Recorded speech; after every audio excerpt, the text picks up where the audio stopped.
Hello, welcome everybody to my talk show today. I'm your host, Owen Rebel, back again for another interview coming up soon with ThrillSeeker and Phia. They're going to be joining us shortly. Just a reminder, everybody in the chat, if you're interested, we'll be taking chat questions and audience questions near the end of the interview. Hopefully, you guys enjoy today's interview. Again, I haven't interviewed Thrill in over a year and Phia in basically almost 2 years, so I think it'd be very interesting. Without further ado, let's introduce our guests coming from behind the curtains, Phia and Thrill. I'm still sitting. Hello, welcome. I need my chair. Hello. Hold on. We gotta line this up. Yeah. Alright. Hello, Rebels. Thank you for having us. Yeah, of course. Yeah, it's been a while since the last time, like I said earlier, and it's great to have both of you this time. Double trouble. Like Team Rocket. Jesse and James. Double trouble. You know what I mean? Yes, of course. Okay. So, are you both of you doing well today? Are you guys going great? You guys been doing a lot of stuff recently. Like, I think what was it, like last week or not that long? Guys are doing like Shelter, the VR concert. Oh, yeah. And Thrill was DJing. I thought that was sick. I was like, oh snap, dude, I want to be there. Yeah. The Shelter event was really dope. Probably one of the coolest events that I've been to regarding VR yet. So it was really awesome.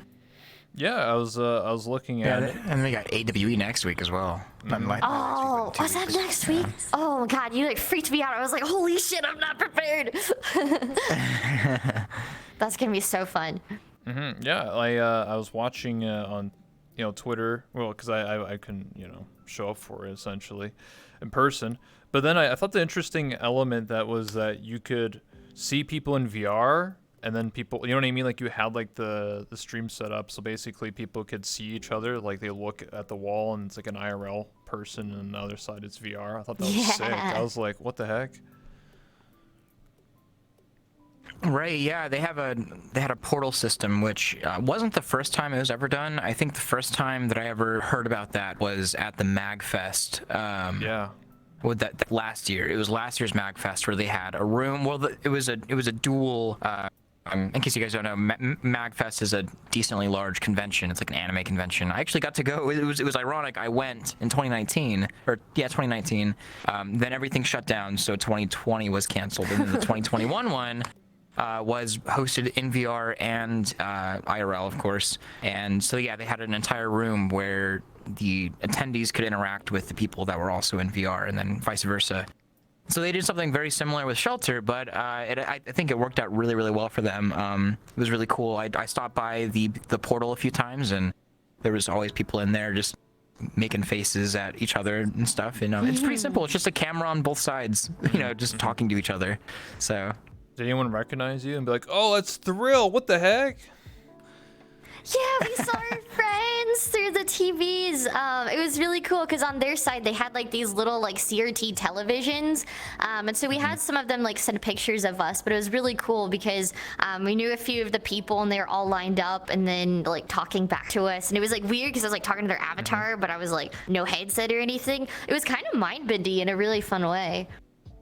That's awesome. Yeah, because like I said, the first time I saw that was at MagFest, and I think I was on the stream for a couple minutes for that, and some people were, I think like one dude was at MagFest IRL in the Quest 2, and he was just like dancing, but like, like it's awkward where you just see him doing like this IRL, and I'm like, what is this guy doing?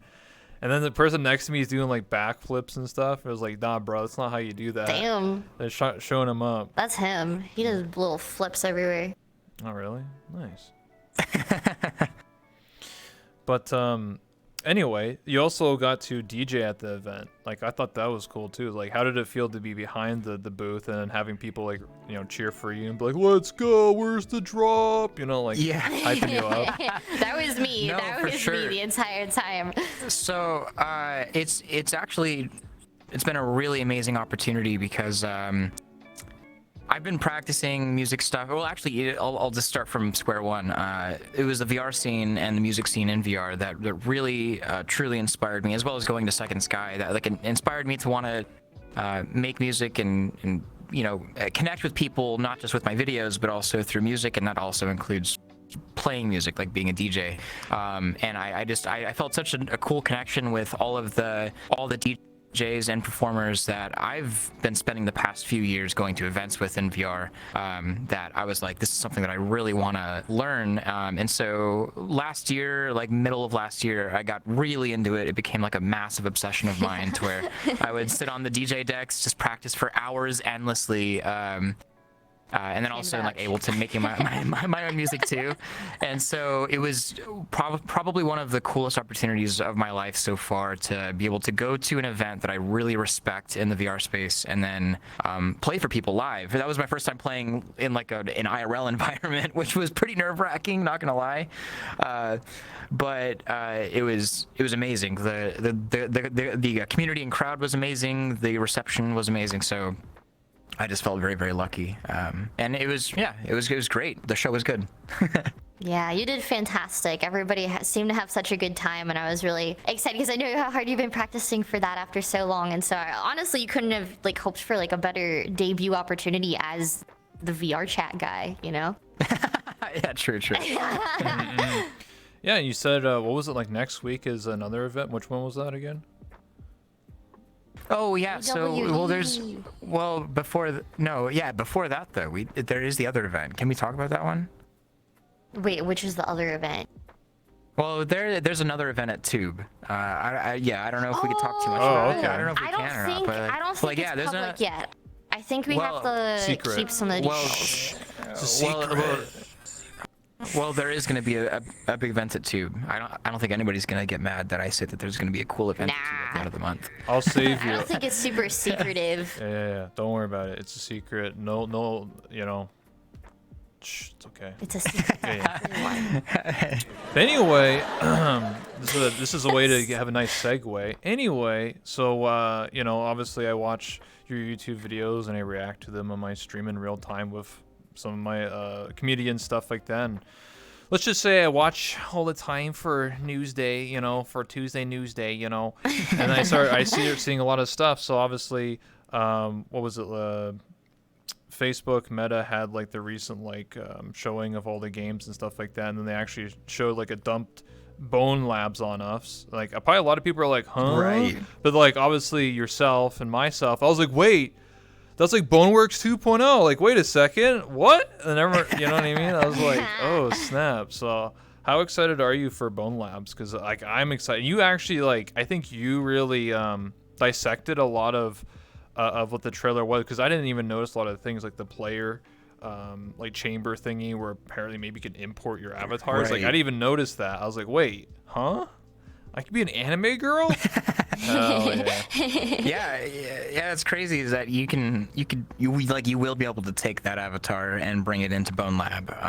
Which, by the way, I hate doing this. I'm not trying to do this on purpose, but I'd rather me do it than someone else and get angry about it. I had a Stress Level 0 community member get very mad at me that I said Bone Labs.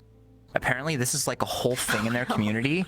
They're like, it's Bone Lab. And I'm like, okay, I'm sorry, okay. Oh, jeez. So funny. Yeah, no, they're the Boneworks and Bone Lab community are very, very passionate. I guess I'll just put it that way. They're very passionate. But anyways, yeah. So I'm obviously super excited. There's few games that are really exciting in the VR space, in my opinion. It's just there's really I spend most of my time in social VR, and I don't really, I don't know, I can only play Beat Saber for so long. True. I don't know about you. And so, I love Boneworks because of the systems that it implemented, but I'm really excited for all of the Quest user base to be able to see what a really solid foundational VR game can feel like. Because I don't think that other than Walking Dead: Saints and Sinners and maybe some of Blade and Sorcery, I don't think that most of the Quest community has seen a game at the playable fidelity, not like graphically or anything like that, but how well something plays as a system. I don't think they've seen something like that yet. So, yeah, I mean, I'm super excited for all of those people that finally get to play that, and then obviously the mod support is going to be nuts. Yeah, super pumped about it. Yeah, I'm thinking when you said like mod support, obviously, Boneworks has a lot of mod support, being able to play like Master Chief and run around and fly around and no clip and all these crazy things. Even like I haven't tried a lot of the mods, but obviously there's like a John Wick one where you run around and do this little escort mission and stuff like that, and I thought that was cool. But I think maybe I'm too ambitious here, but maybe someone will do it for Bone Lab, where you'd be able to essentially have like, you know, your own like Gmod or like, you know, your own Vrchat, where it's like it has the, you know, the engine of Bone Lab, but then you can just socialize like in Vrchat. You just, you know, can see each other do like parkour, you know, little get-togethers or something like that, or chill at the bar and then start a bar fight and start beating the shit out of each other or something. I don't know. Yeah. No, yeah, 1,000,000%. I think that mod support, which I detailed in the video that I broke down about Bone Lab, like mod support is the backbone of the gaming industry, you know, from day one. And some of my best experiences in VR have all been mod related. Like, look at the entirety of Vrchat. Like, that is essentially one giant big mod. It's all user generated content. And my experiences in Boneworks really aren't that much different. So, yeah, I think mod support's going to be huge. It's really up to the community to see what they do and how many people really jump on. Really, you only need a few amazing modders. Like, it's not like you need a whole entourage of thousands of modders. Like, you need a few really, really good, talented people to push the boundaries consistently. And so, talking with members of the community and also some people from Stress Level Zero and looking at a few things, I think that the mod support will kind of roll out slowly. They'll open up more and more features because they right now I'm guessing, or not guessing, I'm saying that there's not like true script support with the mod support for Bone Lab at launch, but that's something that they're wanting to implement, because that will truly open up to where it'll turn into a Gmod VR essentially.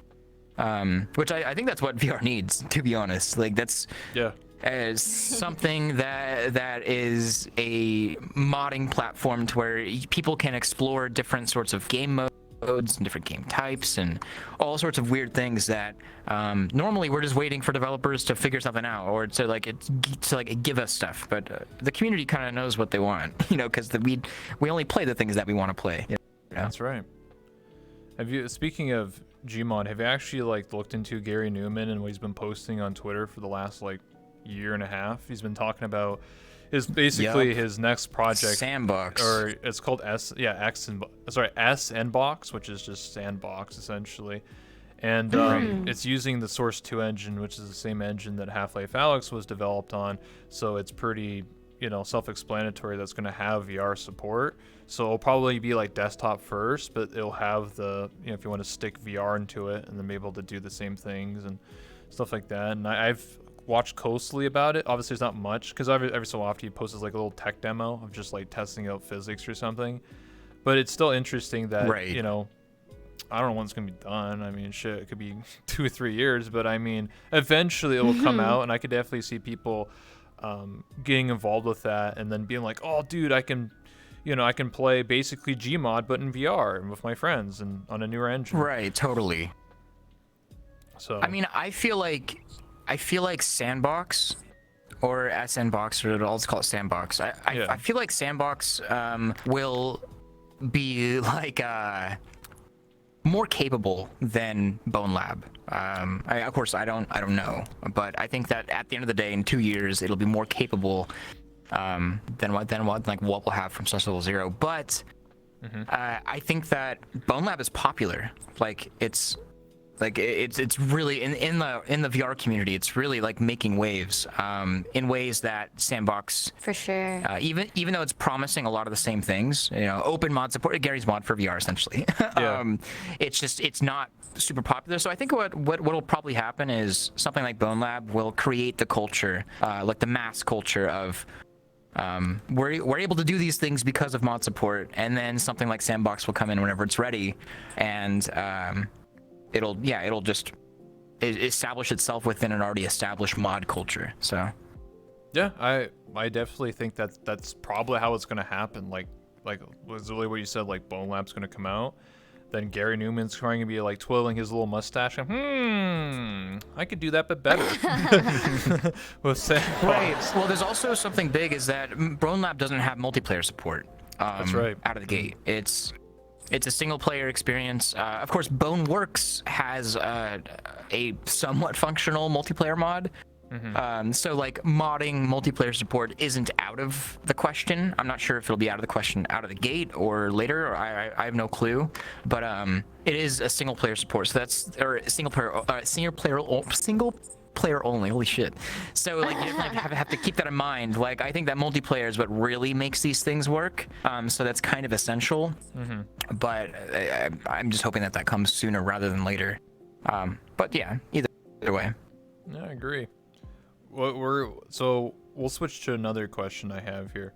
Now, obviously, I'm pretty sure both of you, including myself, has tried other social platforms besides Vrchat.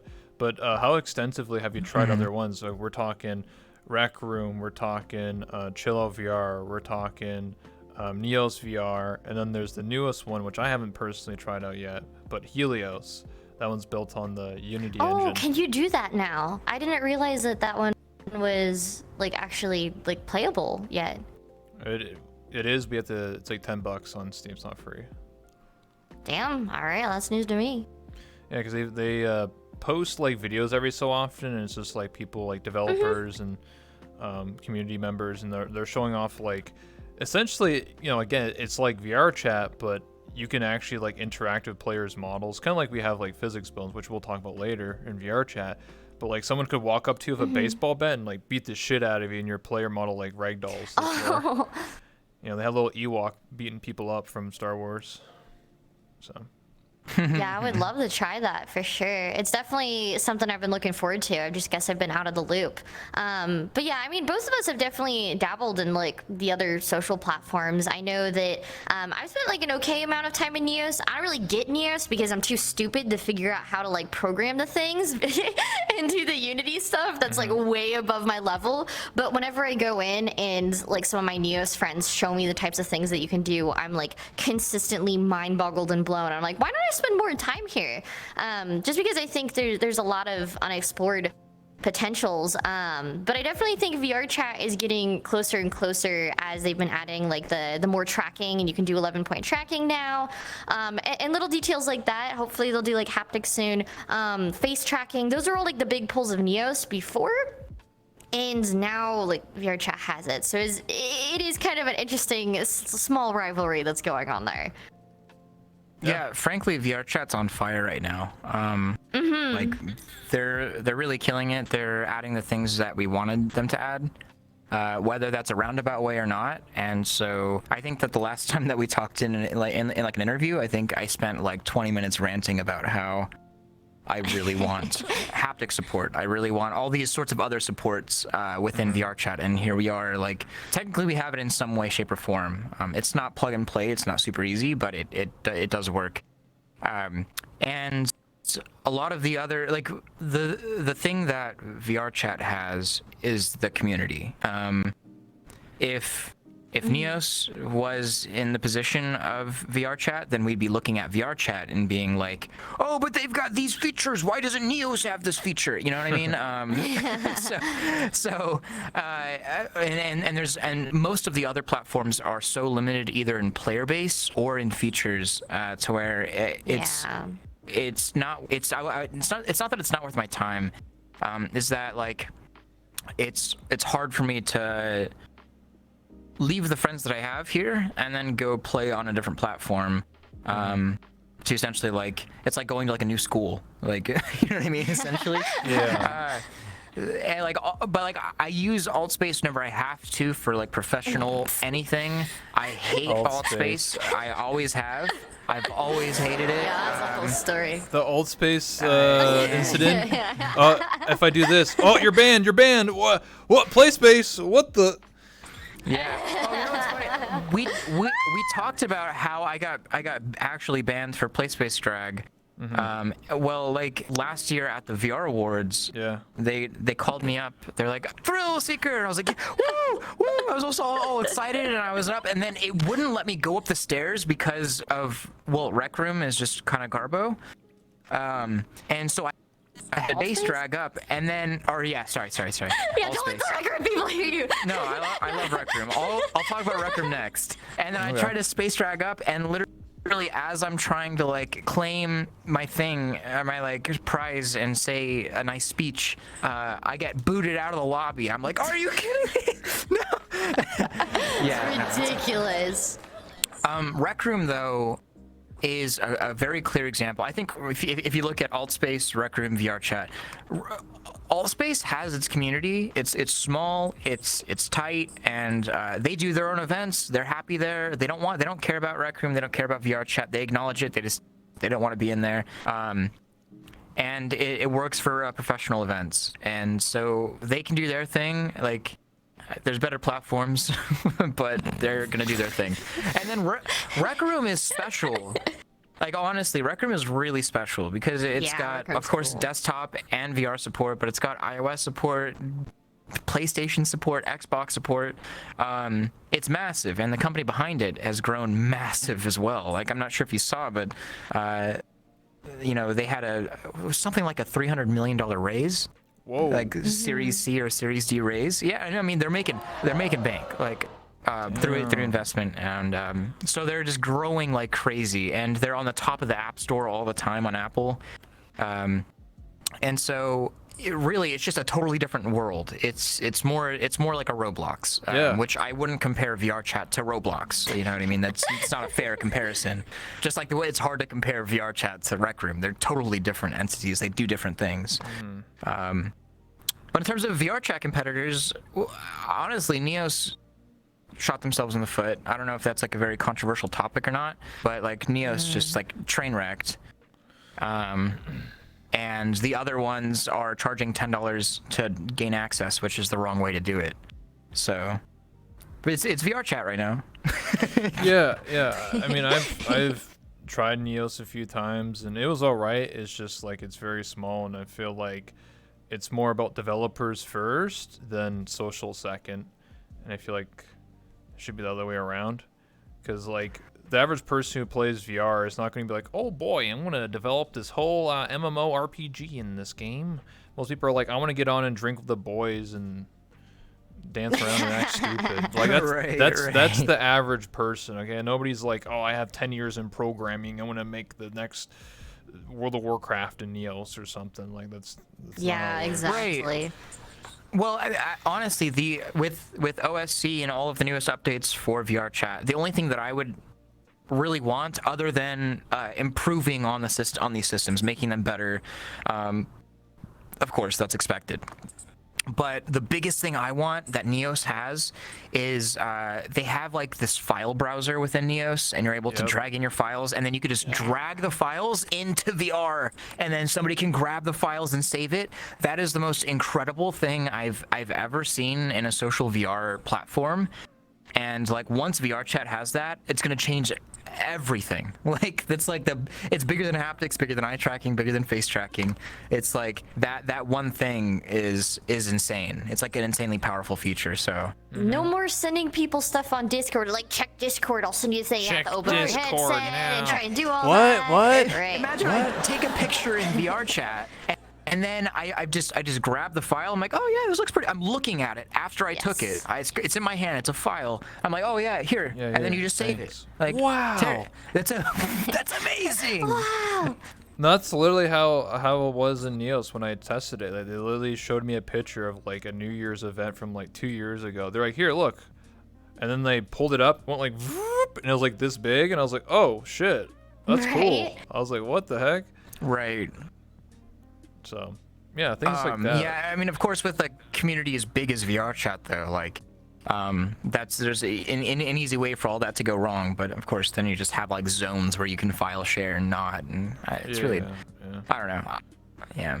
I mean, there's basic features like I've talked about for ages. Like VRChat should have a DMing system. I should be able to click on you as a friend and then send message and be like, yo, Thrill, get your ass in here, boy. I'm trying to fucking do some shit. Let's go hang out. Right. Or I think even better is like a call feature, like being able to FaceTime. Imagine being able to FaceTime somebody in VR chat. Like, oh, like with you the just boys, so yo, look crazy. at all these be like, anime girls where are behind you me. at? I can't get into the main instance. Like, come on, like, can you guys meet me somewhere? And then they, you know, like, I don't know. Like some sort of phone or messaging or like or video chat would be like so superb. Yeah. But like these are such additive things because we have other services that can do the same. Like we have Discord. Yeah. But like Could you imagine? having it all within one place would be amazing. You're at the shelter event. You're in the middle of like a party. And people are like, "What'd you say?" Yo, I'm at the party, dude. And then like you flip around. And everybody's like, "Yeah, woo!" And you're like, "Oh shit, man, fuck." The other person's like at their apartment, like under like the bed, and they're like, "I'm so lonely." And you're like, "Come on, man." Oh. Well, to be frank, Vrchat did similar to Rec Room, had an amazing funding round very recently, and I'll tell you what, you don't raise $80 million in a funding round without some really good ideas up the pipeline. So I know that Vrchat has some pretty awesome stuff coming. I don't know what, but like you don't raise that kind of money without some really awesome stuff in the pipeline. Of course, they've got great retention. They've got probably some of the best retention in the entire VR space for any application. So, you know, they got that going for them too. But I mean, I've got a lot of faith that VR, especially after the updates that they have implemented, like they've listened to people, and all the things that have been that they've been working on for 2-3 years now are just coming to light with the new package update for their SDK, OSC. Fizzbones, like literally everything that they've been working on for 3 years where the people were bitching about it, it's all coming out now. And so they don't just stop building things at that point, you know what I mean? Like they're working on things now that they're going to release in 2 years or in a year or 6 months. So I'm looking at this. There's a very bright future for Vrchat. Very, very bright future. Yeah, one of my topics was to discuss more in depth, but obviously, you know, OSC, which allows you to do a lot of like out of game stuff. So obviously allowed to have like face tracking, eye tracking. Some people, I saw someone set up like their drum set, like IRL, and then it played a drum in the game with an avatar. What else is there? Oh, heart rate monitors. So I saw someone have a heart rate monitor. Oh yeah, those are so dope. And not just displaying the heart rate monitor in game, but they actually set it up so if their heart rate keeps getting higher and higher, their character will start blushing and stuff like that. Oh, Yeah. that's awesome. actually so clever and cute. I love it. So Yeah, I saw somebody with the heart rate monitor at a shelter event a while ago, and I like fell in love with it. I was like, I don't know if I actually want that on my avatar, because like I don't know if I want people to like know my heart rate. You know, it's like you're like a few beers in, I just got done doing a cartwheel, like, you know. they'll know if you're lying or not. You'll be like, what were you doing last night? Nothing. Heart rate, it's 150. No. Your character's like full red.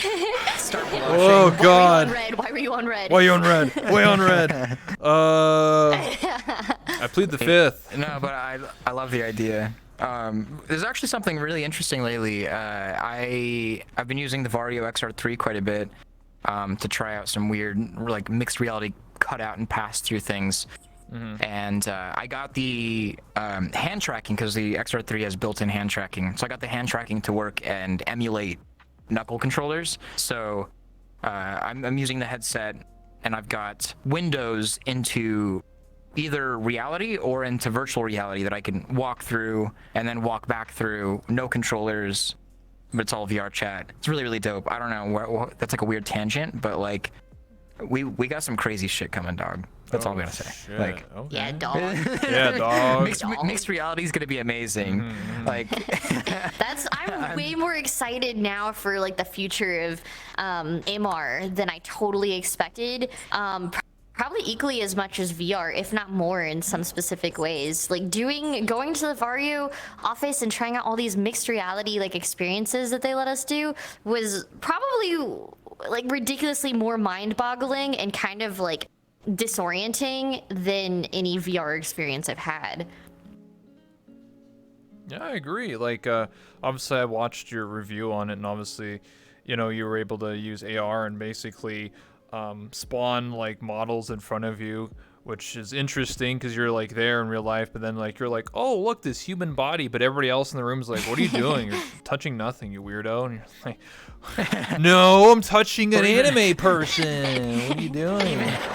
Even worse, like touching this hyper realistic man avatar with like muscles, and I'm like, I've had to sit in the same room as other people, like showing people that video enough times now. It's like, because like that's like a good showcase of what I do on the channel. Like it's not just like a boring ass Tuesday news day.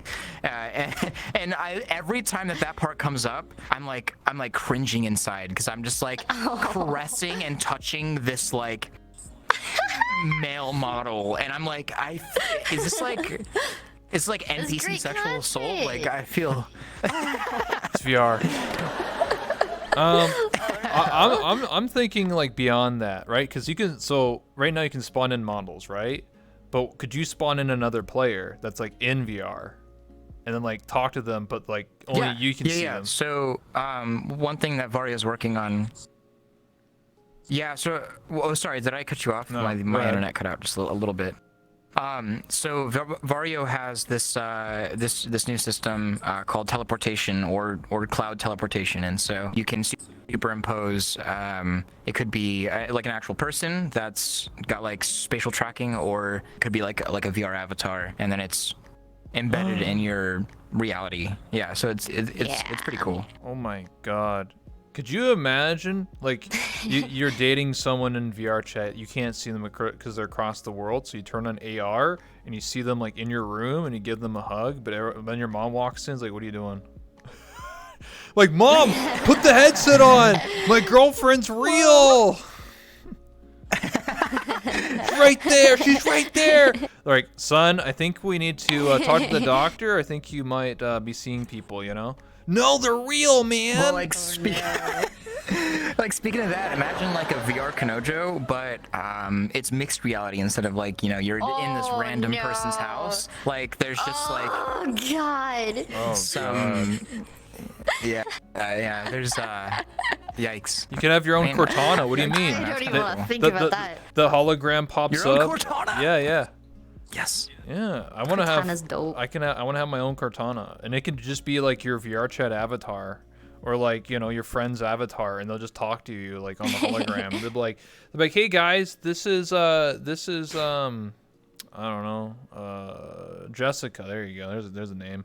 Like, this is Jessica, guys, and it spawns up. And it's like, hello, I'm in VRChat. You're like, what the?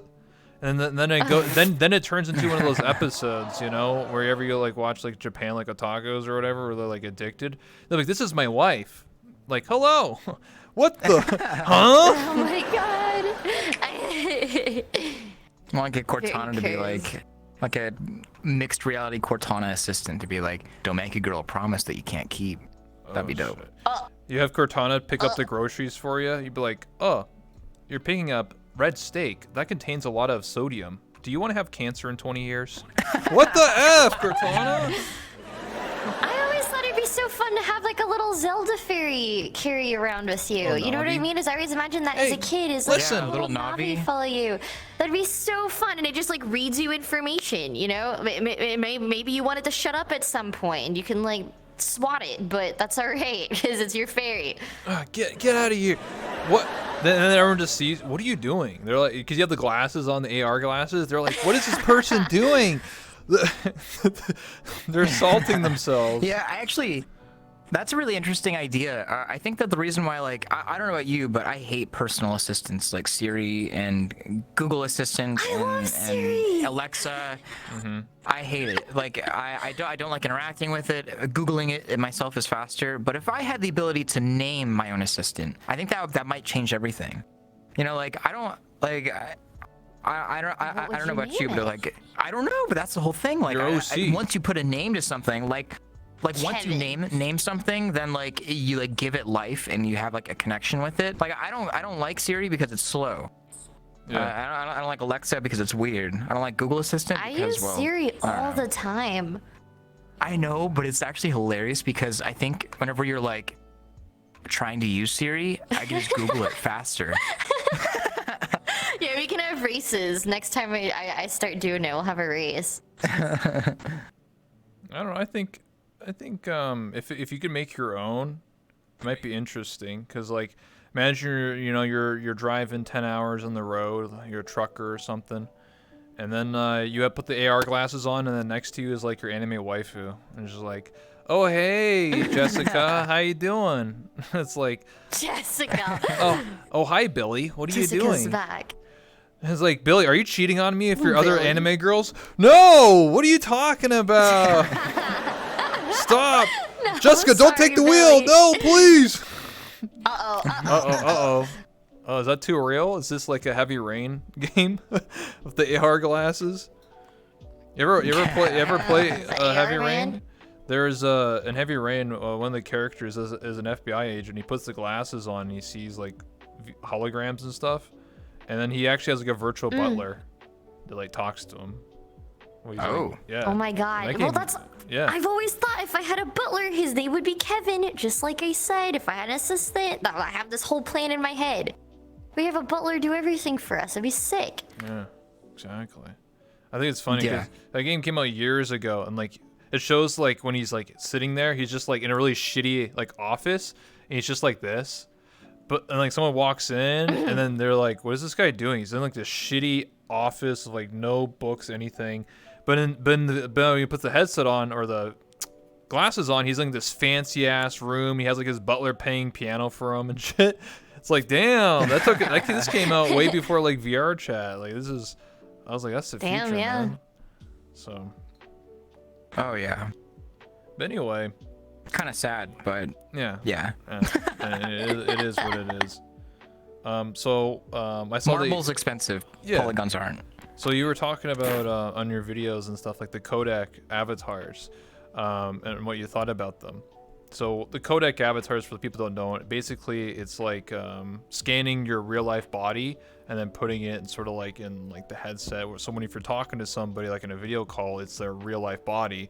And when I first saw the images of it, of like that guy standing there, I thought it was real. And then I was like, oh shit, that's a scan. Like, what the fuck? I was like, ugh, it's too real, man. I was like, where's the anime girls, dude? What the hell is this? Just some dude talking to me. I can't imagine like putting on a headset and then like some dude, like Mark Zuckerberg is like 2 feet in front of you, like, hello there.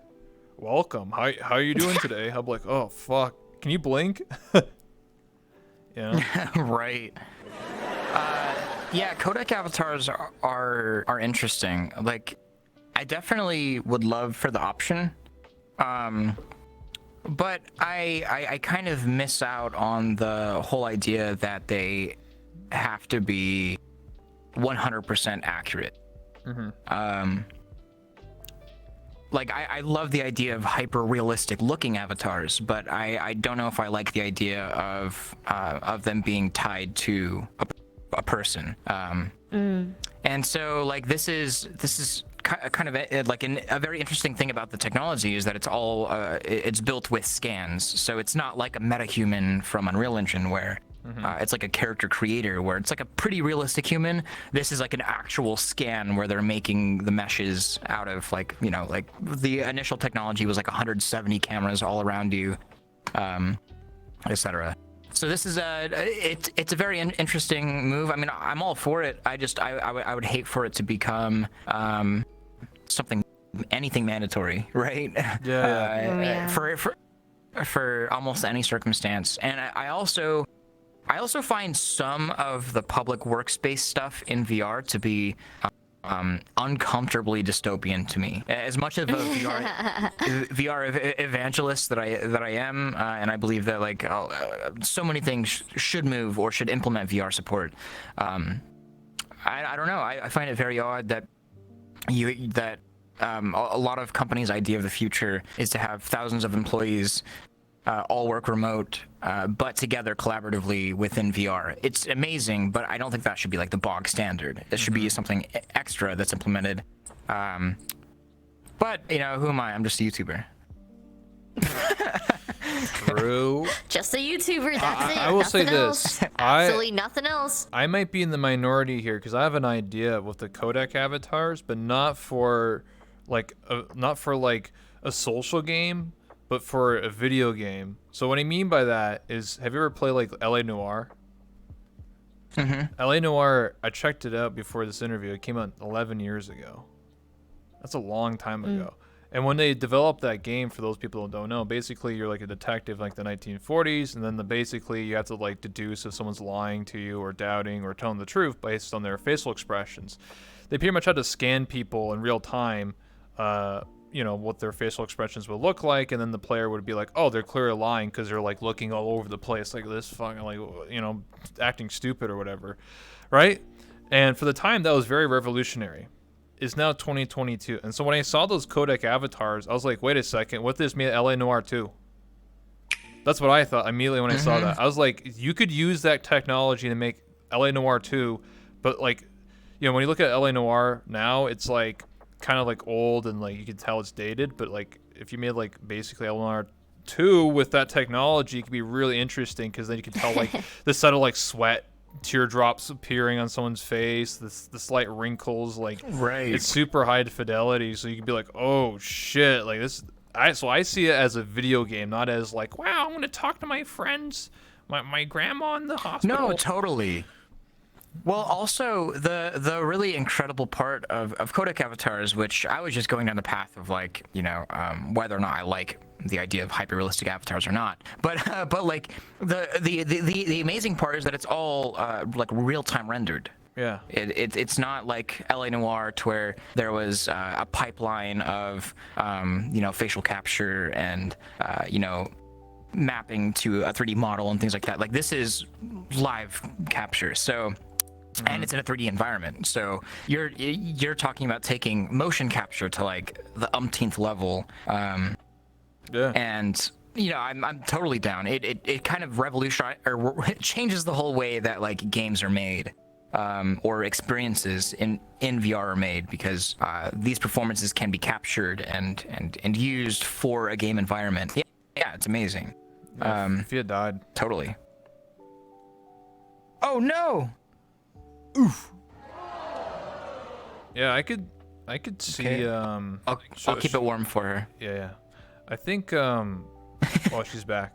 Sweet. I have to give her. Oh,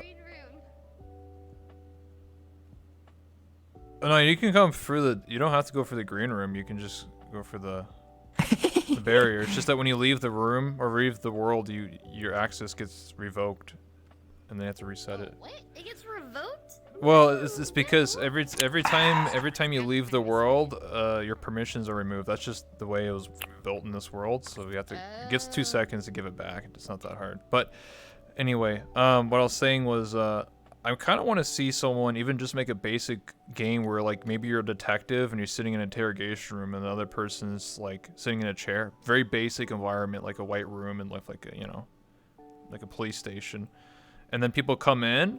They sit down, and then like you have to deduce, are they lying or not? I kind of want to see that as an experimental game, for just VR, like with just like the Codec Avatars. Super basic concept. Okay, Facebook, get on it. Give me $1 million for that, please. I want to see that. No, that's actually really, really interesting. The whole idea, because like I'm all for. I think that. With VR, we're going to change what it means for a game to be a game, and I think that like the term game might even turn into something smaller. Like a game might be something more like a mini game within these experiences, because what you like that is a game essentially, but it's closer to like an experience because you're there, you're being thrust into like someone else's shoes essentially. And it's like, how do you handle this situation? Which I think is way more impactful than like playing through the AAA Hollywood blockbuster style campaigns that we've seen from the past few years in terms of games. Is like being in really high stress environments that you'll probably never experience in your life, but you're there and you have to make the decision. And I think that's really amazing. Changing the way that we even think about what is a game. Yeah, I don't know. I had lots of weird ideas, which this gets really dark, but this isn't like my only idea. Okay. But like future simulations, like VR simulations of you like committing terrible crimes, like, but you're like given the choice to do it or not. You know, it's like an open-ended experience. Then you go through with it, and the things are so realistic that you have. Like, you essentially learn the lessons of committing those crimes or doing those things without ever doing them, because it's all a virtual environment. But it's realistic enough that it makes you morally question things. And that's the kind of power and feeling that very few games can actually invoke in you. Like, you have to develop feelings for these characters and feelings for these things for you to ever feel anything. But if things are realistic enough, then, you know, if you could have that emotional response, then that's pretty special. I get what you're saying. I don't know if that makes sense. I mean, there's other like ideas that have already happened. I'm sure you saw maybe you made a video. I forget. It's been a while. About like the woman that lost her child, and then they recreated the whole environment so then she could put on a headset and then see her daughter again and then like wish her a happy birthday and like tell her the proper goodbye, even though it's technically just like a VR world and it was kind of like, you know, hyper realism looking. Like technically you could do the same thing with a codec. Like you could literally like almost like cyberpunk, like live someone else's fantasy, but it's like super realism. It could be someone's dream or fantasy and be like, or be like, you know, I didn't say goodbye to my mom or something or whatever, and then I get to see her and be like, I oh, cried hey, during that video so hard, by the way. No, Like, I think I've watched it twice and I've like, broken up in tears both times. I think. Have you seen it? Oh my God, it's something. Oh, I'll have to show you tonight. I'll have to show you tonight. Okay. It's makes everyone the waterworks go on, because it's like, oh my God, like she's seeing her daughter again, but like we know that she's not there. Like it's just an AI. It's a robot. Right. And then people in the comments are like, this is torture. This is the new torture device that they're using. She's going, and then they're like, no, she signed up for this. Like, what do you mean? You know? Right. This is the new waterboating. You know, that like reminded me a really good Turing test for like AI, since I guess we're talking about AI and stuff as well. Would be like to watch that video, and if the AI cries, then like you know it's real, or like the opening to Up. Like that's like the best Turing test ever. What if there is AI right now in Vrchat and they're on your friends list, but you didn't know? And they're just a mute. I hope so. You ever think about that? Yeah, I don't know. Yeah, I mean, I would definitely, I would love to have like an AI companion that's like in my head. Oh, Cortana. I'd rather merge with AI than be like turned into mush by AI. Oh. You'd want the AI voice to be like your own voice? No. In addition, like extra dedicated wham in my head. Yeah, like what Halo is literally. Like Cortana is like, all right, enemy on your left, all right, you know, or like, yo, there's a weapon over there. I need a weapon. There's a weapon 150 meters away. All right. Like, right. It's glowing through the walls. Wall hack enable. Aimbot. Could you imagine, like, you have that, but it's not even for a war. It's just like every day. It's like, your wife has a 10% chance of lying to you. That bitch. And you're like, Cortana. Well, you think if like that actually happens, whenever two people are like about to get into a relationship, like it's not only does this person like this person anymore and are they compatible, it's like, are their AIs compatible as well? Like if the AI doesn't like their AI, then like there's gonna be like a secret AI war going on in the relationship, and they're like thwarting against each other. Like Like Cyberpunk? Yeah, you have. When two parents get married and they've got like kids who just hate each other's guts. You know what I mean? Oh yeah, like two step kids. Yeah, it's like they each got their own kid and they're just like having wars. What if you have multiple AIs? What if you have like a good AI and a bad AI? Kind of like the devil and like the angel on your heart. You'd be like, kill him. You'd be like, no, please. Oh, what the hell? You'd be like, oh god. Sheesh. But I was literally just describing like Cyberpunk, like that's the whole game. Like what's the name? Johnny Silverhand. Yeah, Literally I just, actually haven't played that yet. Oh. Johnny Silverhand. Yeah, Johnny Silverhand. Let's go. John Wick. I made a character, and then I bought it on PC, and then I never played it. And then I was like, okay, if I buy it for a console, maybe I'll actually play it. And then so I bought it for like PlayStation 5, and then I made a character, and then never touched it again. Oh. That was like very sad. But I mean, I will eventually go play it. I just have a hard time like playing games. Games are hard. Putting the time aside to like play games. Such a dedication. It's so hard to find the motivation and time. I feel like every time I play a video game nowadays, I feel like I'm just like wasting valuable, precious time that I could be spending doing like very productive things. You know what I mean? What's going on? I forgot because she laughed. I had to then re-amplify her voice as well, so I just remembered to do that. Oh. So that's why you're like, what the? She's so loud now. What the hell? Sorry.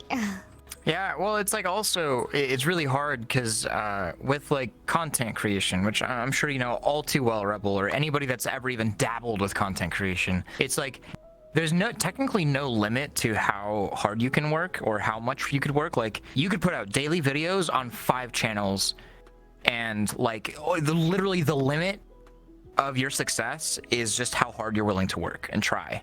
True. And so it's like it puts this really weird anxiety and pressure to where if you're not doing something at least marginally productive, there's like a guilt to it. So it's like whenever I'm like sitting at home and I've got like hours of time and I'm like, okay, I just put out a video, but I could be working on the next video, or I could be streaming right now, or I could be like working on a totally different project, a new channel, or I could be sitting in Ableton working on music, or I could be practicing DJing.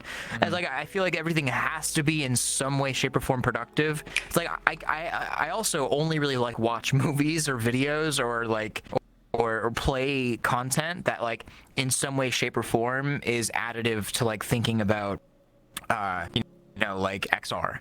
You know what I mean? It's like Cyberpunk is great because it makes you think about these things. Or like watching 90s VR movies, which are fantastic, by the way, in case you haven't watched we love doing that. We just watched Existence all the way through, and we had so much fun doing that.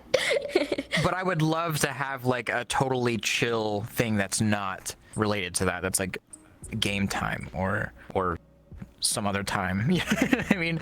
But like yeah, it is like this weird anxiety. I'm not sure if you have the same idea or the same thing or same idea, but with content creation where like you always feel like you need to keep working, and no, I feel that all the time. Like ever since COVID, which is practically 2 years now, I'm thinking about it since I've been in college, because I was in college and then COVID, and then I was like online classes, and then on classes didn't work out for me, so I was like, I'm just gonna wait for this pandemic to end. Yeah, it's 2 years later, and now I'm practically kind of like a full-time streamer in quotations, because what else am I gonna do?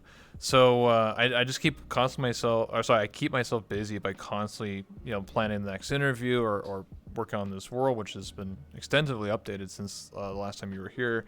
Or working on looks fantastic, Twitter by the way. stuff. I haven't gone back to YouTube besides just exporting VODs for interviews, but I am definitely thinking of diving back into it, doing YouTube shorts, maybe doing TikTok and all these things. But it's like, then the laziness settles in, and it's like, oh, I just want to sit back and like watch a movie. But it's like, no, you have to keep making more things, It's do more things. impossible. Yeah, it's like, oh man, it's like, can I just have a secretary that just does everything?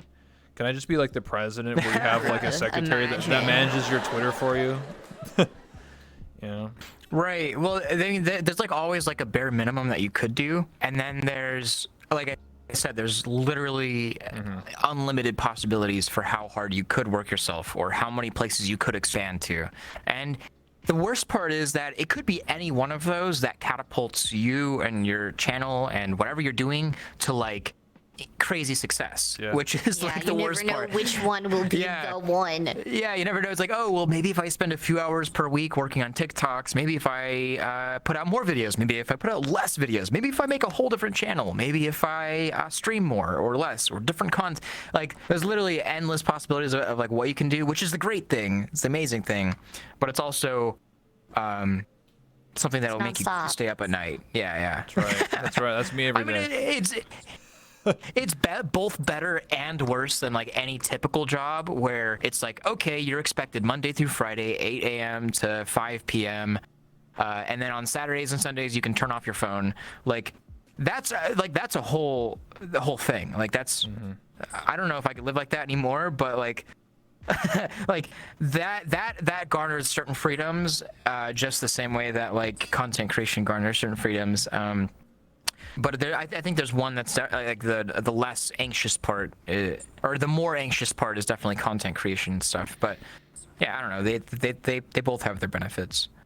Oh, exactly, absolutely. Like you basically put it right in the money. Like a lot of people I know in Vrchat have 9-to-5 jobs, and that's their life. And then maybe occasionally the day after work, eat dinner and then stream for like 2 hours, and then they're like, oh, maybe one day I'll become a full-time streamer when I have 1 million subs in Twitch or whatever and YouTube.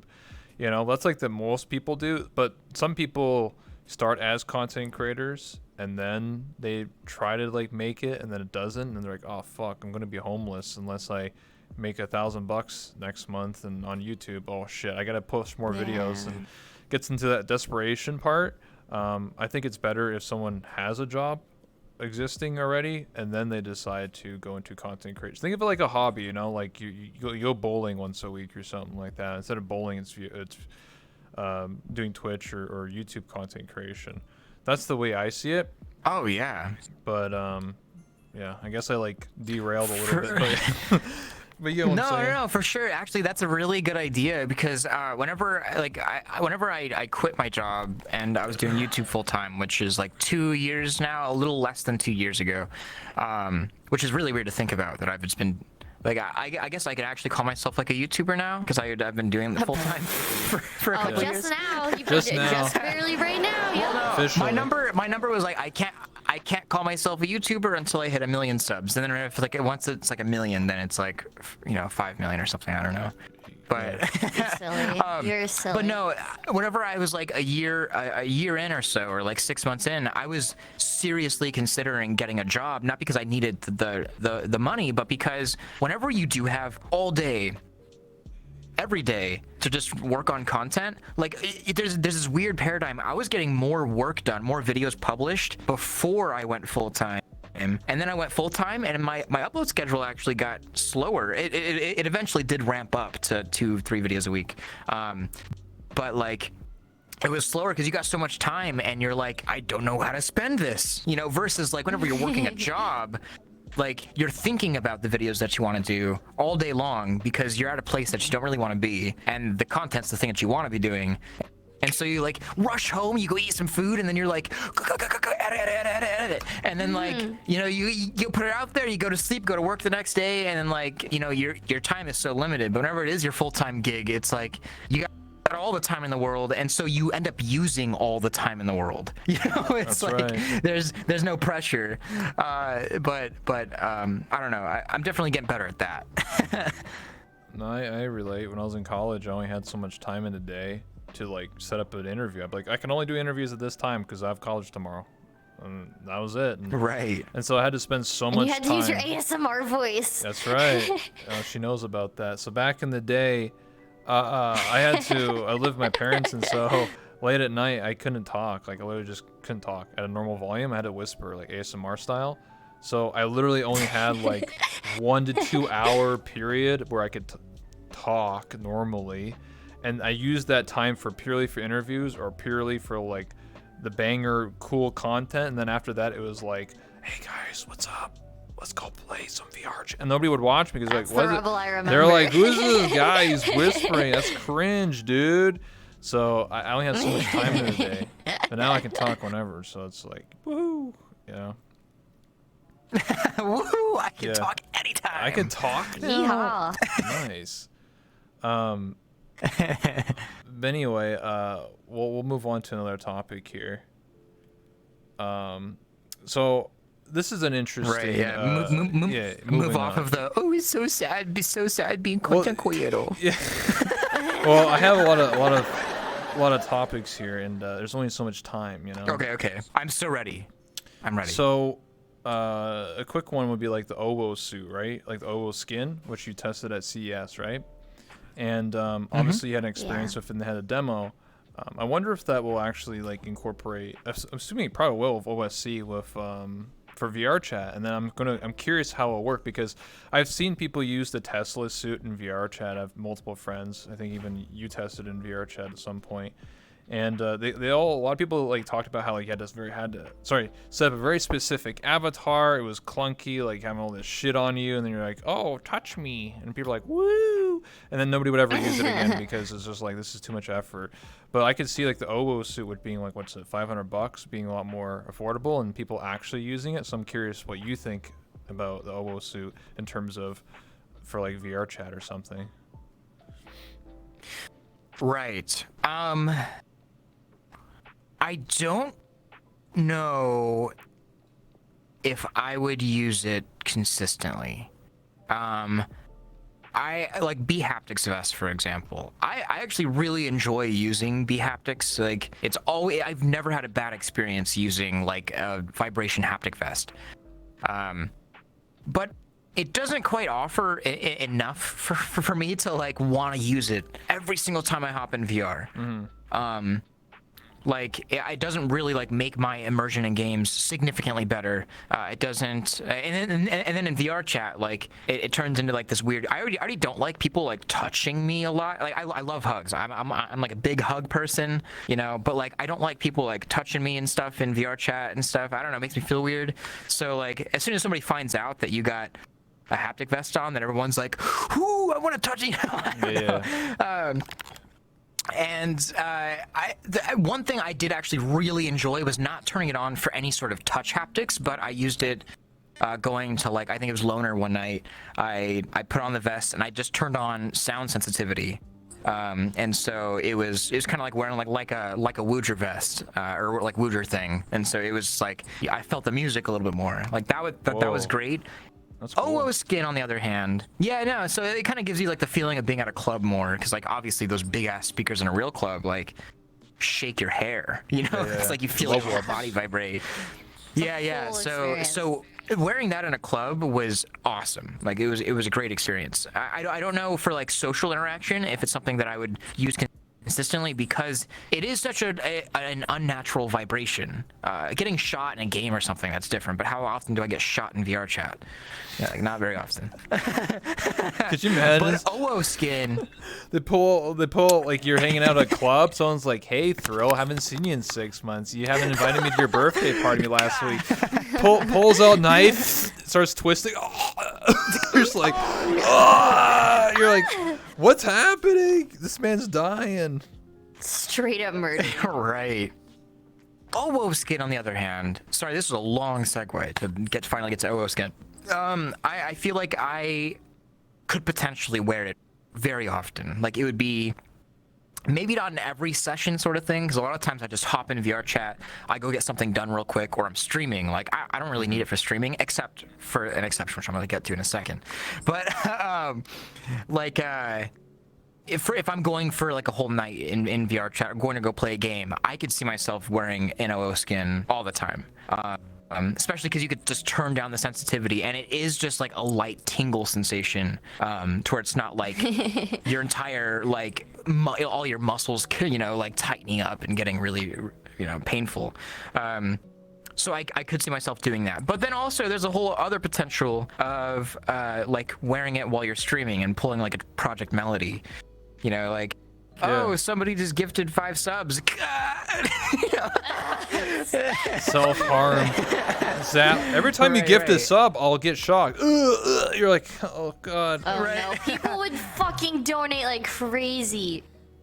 Yeah, I know. But like that's honestly pretty gimmicky, that for like that purpose. But I could see myself actually wearing it pretty often.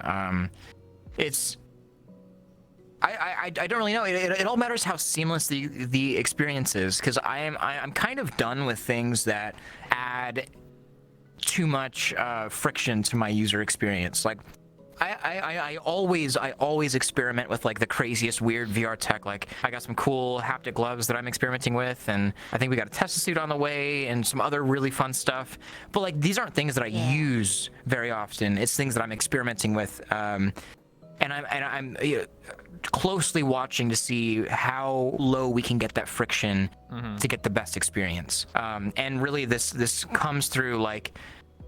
If my avatar is properly set up and OSC supports it properly, and then other games also support it well, then yeah, for sure. I could see myself wearing an OO skin all the time, and then even having multiple OO skins, since they're like, I mean, they're expensive, but whenever you're talking about like a PC VR setup, and if that's like your job, then like having a few OO skins around to like, you know, to where you're not wearing the same freaking shirt 5 days a week. Yeah. You know, makes sense. Yeah, but I don't know. It all depends on how well it's supported. What about you? Would you wear it often?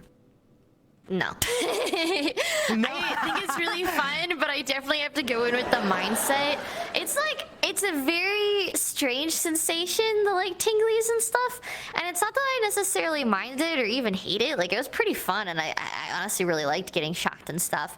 But it doesn't feel natural or immersive in literally any way. It is like a fun thing to like add on. So I feel like the day that I actually would use haptics like on a regular basis would be when they're actually like feel realistic. I don't know. That's my take. So that is one difference between our experience in VR and the demo that we have. So like the demo with the OO skin that we had, it was just like some really low poly flying drones around that would just shoot you, and then you got a shield, and then you got a gun. Yeah, cause we also cranked up the settings like crazy. And that wasn't even the most, by the way. It gets crazier. Oh god, it felt like you're getting shot. Like actually, which I yeah, guess no, is that's the like, point. wait, But that's what I'm saying though. that's the So point. like, I would love to hop into like a super immersive shooter like Half-Life Alyx. Oh, that would be perfect. Or Bone Lab or Boneworks, and then play through. Like that would be something legitimately additive. Like I said, I love B haptics as a company. I love the actual vest, but like the times I use it is very limited. I don't think it adds enough for me personally to like keep something charged all the time and make sure it's working. Yeah. But like if something gives me enough stimuli to where like I'm in actual pain after getting shot, it changes the entire way that I play the game, because I'm like perceiving things differently. Like whenever I'm going around a corner, it's not just like, oh yeah, I got full health, I'm just gonna go around the corner and blast everything. Like I've played for every single game ever. Like going through Half-Life, even once you get the gist of it, it's like ga, you know, just move through the levels. Like there's no danger. But whenever there's actual physical danger to yourself, that's safe physical danger. Then like going around that corner, I'm gonna think about it a little bit better. I'm gonna actually like look and like, you know, care about what I'm doing with my body. And that's immersion. Like that's literally like the definition or the outcome of like full immersion. So I'm down for it. It just has to be easy. I could see. I'm not spending an hour of setup for an hour of gameplay. You know. I could see maybe some people are sadists or something like that, using it for like Pavlov. Oh no. And then every time you get shot, you're like, I just fall over, and you're like, I only have half health, but like, why are you crawling on the floor, dude? It's like, I just got shot, man. What the hell, man? I don't know. It'd be interesting. Yeah, there was also something interesting whenever you got shot from behind and like feeling pain, like getting shot from behind and feeling like pain, and then turning around, and then like, I don't know, it definitely adds a whole different thing. Yeah, it takes you off guard. Yeah, I mean, I feel like my heart rate's like almost resting BPM while I'm playing Boneworks, because I'm so used to it now. But Yeah. like, Anxiety. yeah, if I was getting shot, my heart rate would be a little higher. That'd be interesting. Put like a soldier from like, you know, modern day who's been to a couple tours, and use this on them, see what happens. They'd be like PTSD. Right? What the fuck?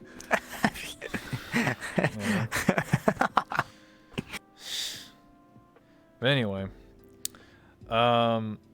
so let's talk about the big one here, the metaverse. You know, the Facebook metaverse. You know, that's been going on for years. The Mark Zuckerberg. Really? Never heard of it. Yeah, me neither. So obviously, you know, it's been going on for how long has it been going on for? Like, it's Facebook Horizons, now it's the metaverse, right? Officially, that's what it's called. And I'm always just curious about like, they when they make these big announcements and do all these things, do they like not realize that like VRChat's a thing? Like I'm curious. The question is, do you think they're like naive, or they just don't care, or like do you think they're the first ones? Because they always say like, this is the first metaverse.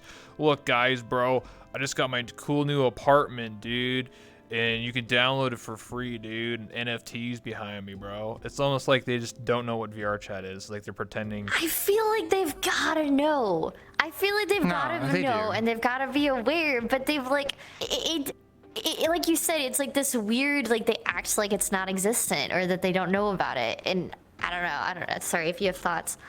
No, Meta knows about VRChat. I mean, like Mark Zuckerberg has quoted it or talked about it like multiple times. He sees it very legitimately as a pinnacle of current VR. Like I think that I think I've even conveyed that incorrectly in the past. Because they're very, I've even talked to Meta employees, like they're very aware of VRChat, especially people that actually like VR. You know, they're actually in VRChat as well. But it's not a Meta product, and it doesn't work with Facebook services. So it's you know, also I think that as VRChat people and as VR hyper enthusiasts, as like I think we all are, I think that we think our community is far larger and more expanding than it actually is. But the majority of the world doesn't know what VRChat is, doesn't know what it offers, doesn't know what we're doing in here. They don't know the capabilities or the possibilities.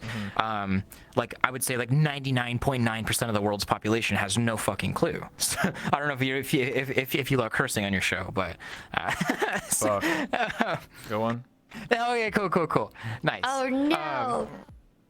Yeah, so most people just have no idea what this thing even is, and so this was like the whole metaverse announcement to me was a land grab, because no matter what anybody does next, they're gonna be like, oh yeah, that's the metaverse. Like you know what I mean? Like, and I guess what company just changed the name to Meta, and I don't think this is.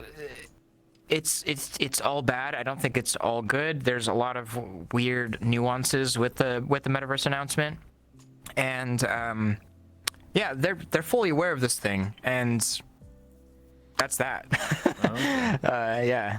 No, I just think it's funny because because I remember there was like the video someone made a couple months ago where it was comparing in the metaverse they were doing like a DJ event, and then everybody was just standing there like dead inside, and then it switches in a Decentraland. Yeah, and then they switched to the VR one. Everyone's just like fucking full body dancing, like grooving and shit, and it goes back, and they're just like, yeah, so I just bought this NFT of this monkey, and everyone's like, whoa, you know, like people are like full body dancing. Someone stole my ape.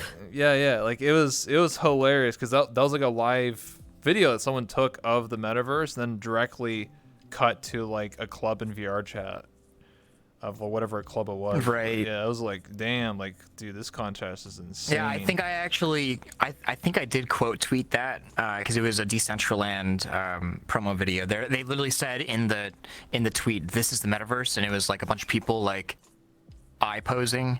It was pretty terrible. Eye posing. Yeah, and then I like quote tweeted with this promo video I did for our tube event, our collaborative tube event, which had like a really dope promo video, like people dancing and like, you know, it was just pretty hilarious. But yeah. So also, I do want to say like one thing that I've come brutally aware of is that a company like Meta isn't thinking like Horizon is placeholder. Like imagine them not having any social platform right now. They have something and they're going to get some people to use it.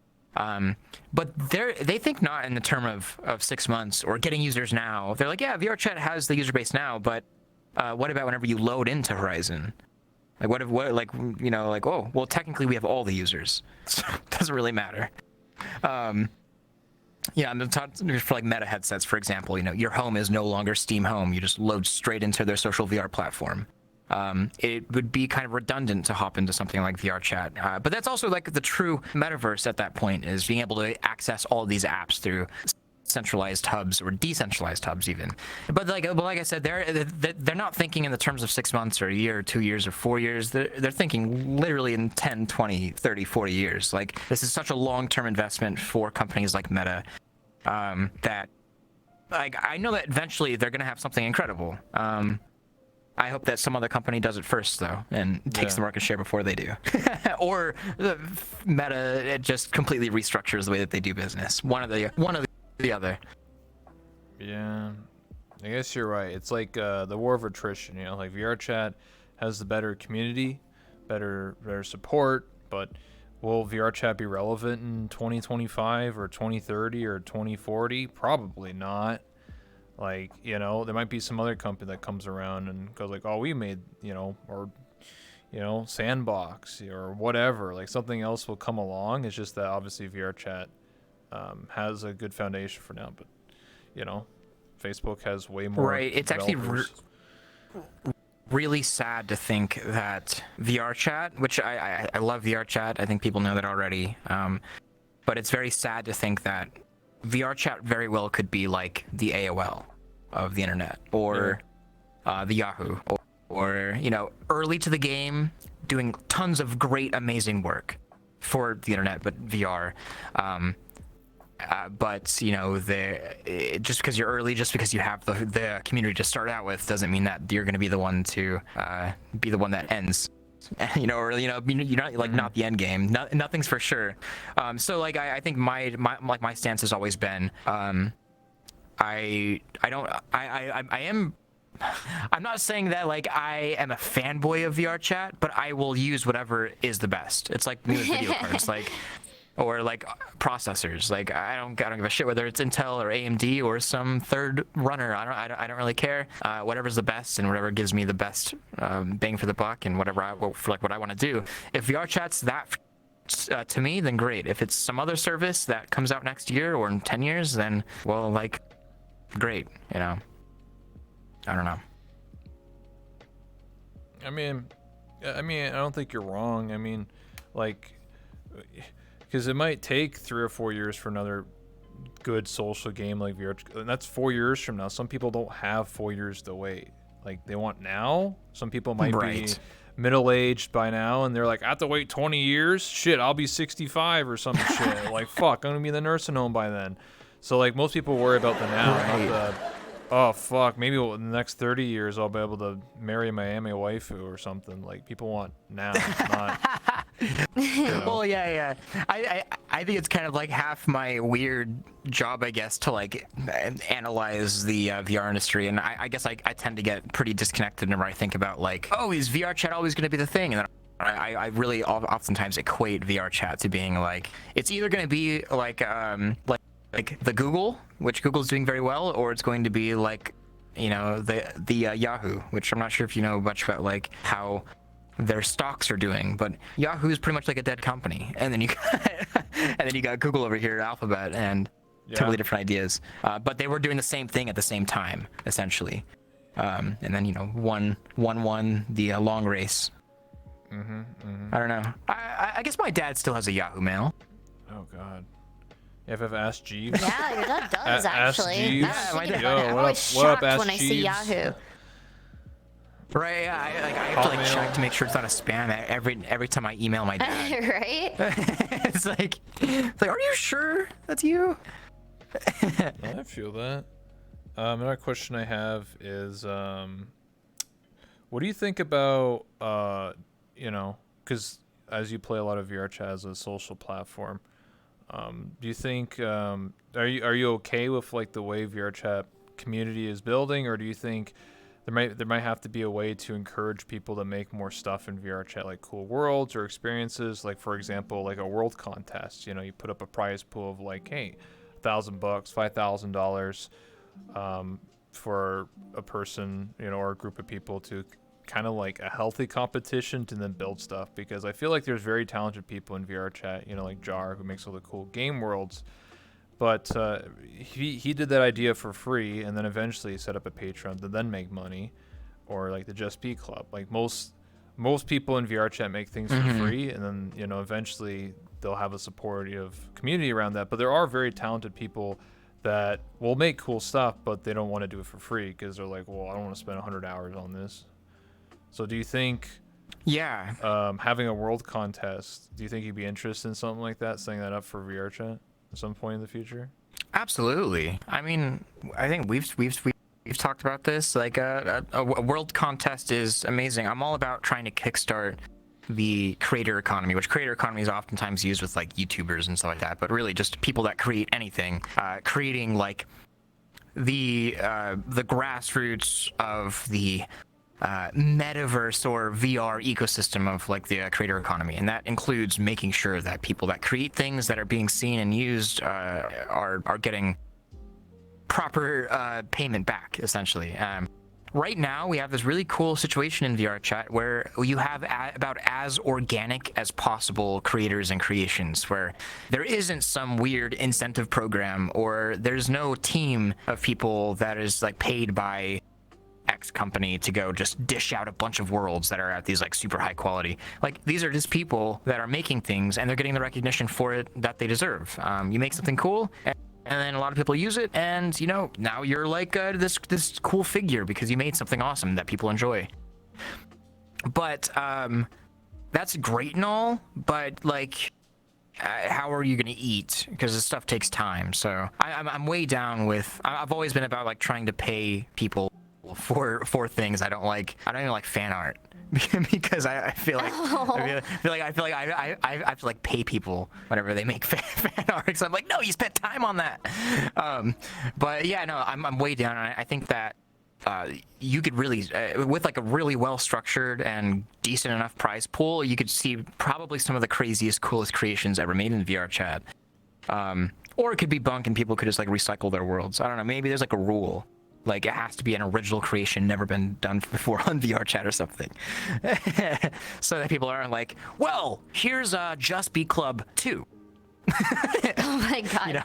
You know? Yeah, you would have to have some hard limitations on what you want to do. You don't want to have like 50 bedroom maps where it's just with a mirror, and because I don't want to see that. Right.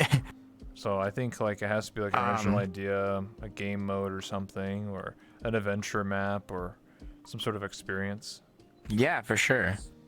And I think that honestly, there's so many things. I mean, like whenever you're talking about world creation, you could literally do anything. Like you could have a full story, you could have a chill out world, you could have a club world, you could have like a festival venue. There's so many, like literally anything. Like you could mess with non-Euclidean geometry. So like I think that a really good way to do something like this is probably to have like multiple sections with different types of worlds. I think that and there's also something very interesting about like some sort of award show as well, for not just like for worlds, but also for creators, just like giving people the acknowledgement that they deserve. Because there are lots of really amazing people. Yeah. Never heard of that one. Yeah. Wink. Never Wink, heard of that wink. one. Yeah. If I could wink, I would. I can't wink, but I can move my eyebrows. I'll here you go. There we go. Yeah. Award ceremony, huh? Maybe that's something in the pipeline for that. It's been worked on for a while. Yeah, in the pipeline. Yeah. In the pipeline. Yeah. Be a presenter, you know? You'll be you'll be a VR content creator of the year, and then when you use Play Space Mover, you won't get banned. Oh, yes, I love that. Oh no, you're out. Banned, perma-banned. Sorry, you can't be Perma-banned. here. Oh, sorry, runner up. Can't change 'em. Phia is actually gonna win. I actually, the thing that I don't like about AltSpace isn't even the fact that they like banned me once, and then for Play Space Mover, and then I got like get kicked out of the world for doing this, but the fact that the app has like stayed almost the same for the past like 5 years. It's boomers. Like how VR has changed so much since 2016, 2017. How is the application almost the exact same? It actually got worse whenever Microsoft bought it, by the way. I don't know. I don't know. Okay, rant done. That's why you play Vrchat. That's the commercial right there. Yeah. I guess I'm a Vrchat guy. I don't know. I gotcha. Hello, hi, But anyway, I'm a VRChat guy. guy. All right. out of all the metaverses, like all the companies, pushing for a metaverse, which is what Facebook, China's metaverse, which I forget what it's even called, and then like Microsoft. Which one are you gunning for? Like, which one do you think might be the most successful? Because there's like 3 or 4, I don't know. giant companies. I don't think there is such thing as the metaverse. I think, no, I take it back. I think there is no such thing as a metaverse. I feel like that's like, I don't know. Personally, maybe this is a hot take. I don't know. I hate the idea of multiple metaverses. I love the idea of the fact that all of these little systems contribute to the bigger overarching system, which is being able to combine Oasis. multiple realities. Yeah, the Oasis. Well, I mean, the Oasis is still owned by a company. But Damn it. The rules of the metaverse, like the doctrine is like rule number 1 is there is only one metaverse, and the metaverse is a composite of all of these other metaverse projects, and the only thing that makes everything work as a metaverse is if there's proper interoperability, is if all these systems can communicate and work with each other. And so like it's actually kind of a little cool whenever you think about Facebook's at the time like vision of the metaverse, because it was this like super Pixar, like, hey, you're gonna be able to do this and this and this and this, and I've obviously already said my piece on that before, but really like it's gonna be a lot more utilitarian and plain and simple than I think it's gonna actually than like what it was then what was even pitched to us. It's like you're gonna be using your service, you're gonna be using the services that you use, and they're gonna work with each other easier between all your devices. Like that's literally it. All that matters is making the correct standards. I'm actually pushing for some sort of decentralized metaverse with like a decentralized like column of these companies or representatives or tech advisors that make the rules that these companies have to abide by globally, because I think that having any one company having the ability to make the rules for the rest of the world's companies, because they're like, hey, we have the biggest platform, so you have to make everything work with our systems, and these are our rules. That's like way too much power. That's like literally like more power than any government. The 101s, dog. Right, yeah. So I really strongly believe, I know that there's like a lot of people that are really against crypto and NFT stuff, which is like kind of brought in the same conversation as decentralized stuff, but like even totally separately, a decentralized tech community that governs the way that governments and companies work and make the standards. I think that's the way to go. So decentralized, the people make the rules. All right. Democracy, America, yeehaw. So my next question here, or topic, is what Phia's been talking about on Twitter about the Vrchat and alcohols problems, which is a topic in itself, because I do agree that I do think it's a problem. I literally have friends who have become alcoholics who literally only get on to drink. I've never seen them in 2 years, and I hear horrible things going on. So obviously I think it's a problem. Like I think it's quite clear, So Yeah, definitely. I was really surprised when I put out that tweet. It was very ambiguous on like my stance on it. I was just basically asking people like, what do you think about Vrchat drinking problems? Do you think it's an actual serious problem, or have you like witnessed it yourself or by friends or whatnot? And I think the tweet ended up, I think it's at like 600 likes and like well over 200 replies at this point, where I'm just amazed. Like that's not quite normal for me, where so many people are like, yeah, like this is a problem. I've seen it firsthand, or I've fallen into this firsthand, and everybody's sharing their stories, and it's actually crazy because obviously I knew there was an extent to how bad it could be or how far it goes, but it's definitely pretty eye-opening when it seems like every single person has some kind of crazy story they can tell about a group of people or a person who's drinking so much they black out on a nightly basis and then they have to go to the hospital because their liver is exploding. And that happened because they were in Vrchat and they were getting encouraged, and during COVID they spent all their time at home, etc., etc., etc. But I think the problem is that it's so easy to fall into because it's such a low hassle, and it's a very safe environment to drink is within the safety and comfort of your own home. There's no like having to go out somewhere or order an Uber, no buying expensive drinks. You can just buy like a 12-pack of White Claw and be a happy White camper for the night and spend as much as you would on like oh yeah, spend as much baby. as you would on like one drink at a bar. And so, when you can drink as much as you want, like next to your bed, and then literally black out and pass out, and there's zero repercussions to that, then it's way easier to fall into the habit, especially because VR, there's people from all over the time zones of the entire world. You can basically get on at any point in Vrchat, and somebody is drinking and partying. Like somebody out there in one of your friend groups is drinking and partying, and you join that because you're out of work early and it's 1 p.m. and then they're all drinking. Like, okay, well now I'm gonna start drinking, and it's really easy to fall into. So I'm excited to talk about it more. I did an interview with someone last night that I'm gonna include in like my upcoming video on it. But I think it's a really important topic because obviously alcoholism is a problem whether it's in VR or IRL.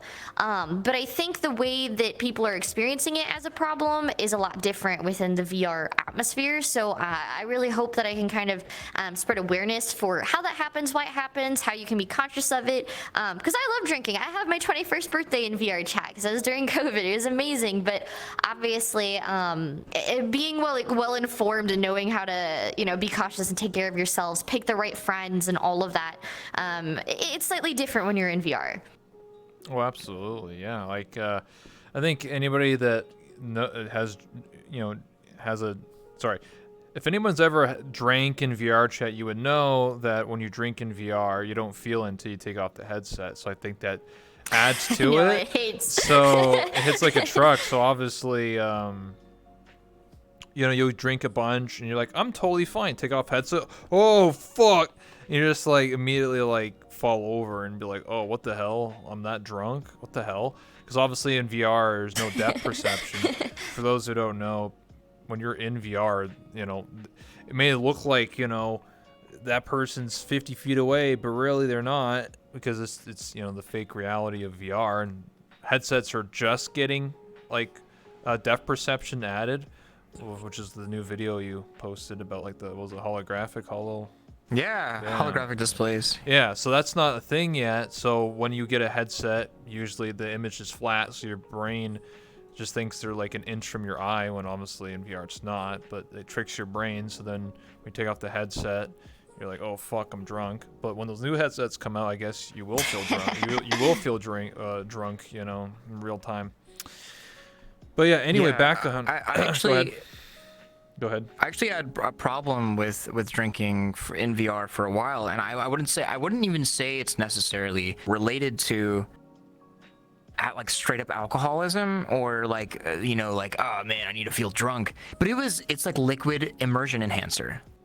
Yeah. Like that's what it was for me. And like for someone trying to like be on the fringe of VR exploration, like for a while, like I'm talking like 3 years ago, whenever I first discovered, 4 years ago, whenever I like first discovered VR, like it was a very common thing for me to like grab a 6-pack or, like make a few drinks and then hop into VR. And it wasn't just Vrchat. It wasn't even like a social thing at that point. It was just hopping into a game. And like, by the time I'm done with my drinks, and by the time I'm done with like a 4 or 5 hour game session of like VR, I felt far more immersed. It was a way for me to like forgive the screen door effect and my tiny field of view and like get like a little tipsy, and then everything's a little more believable.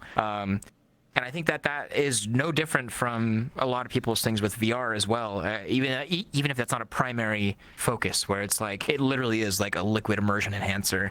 And emotional, like in VR, like there is no face tracking right now. For a lot of people, don't even have body tracking.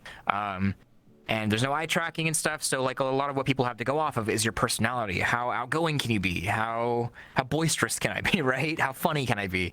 And like obviously alcohol does that as well. So like it probably is like this weird positive feedback loop where it's like, man, I had an amazing night in VR. I want to do it again. You know, I made all these friends. This shit's real. You know, and then you just get sucked into this rabbit hole of like getting drunk every 2 nights, not just drunk, but like piss drunk.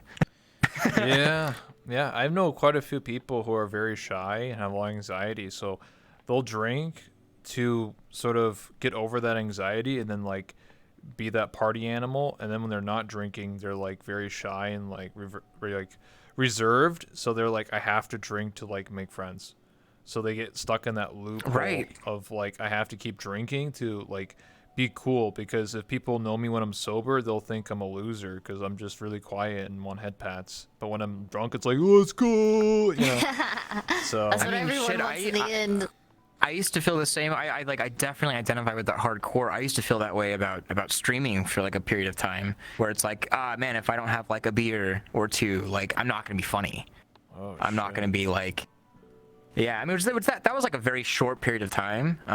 But like, I thought like, man, if I'm totally bone sober, like I'm not gonna be funny. I'm not gonna be entertaining.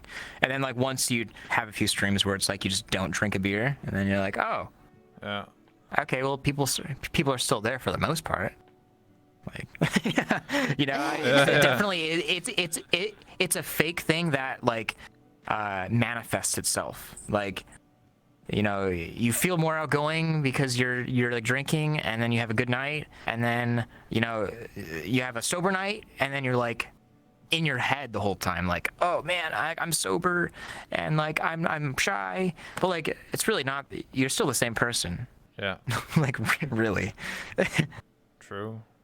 No, I've made it my mission to. I mean, I drink occasionally, but I don't drink on stream, and I've only made very few exceptions to that rule, like New Year's or birthday or something like that. Not because I'm like crazy and I go like, oh, you know, grab the knife, get away from me, you know, like go like psycho or something. Not like that. I just get like very cheerful and like, you know, just very laid back and chill.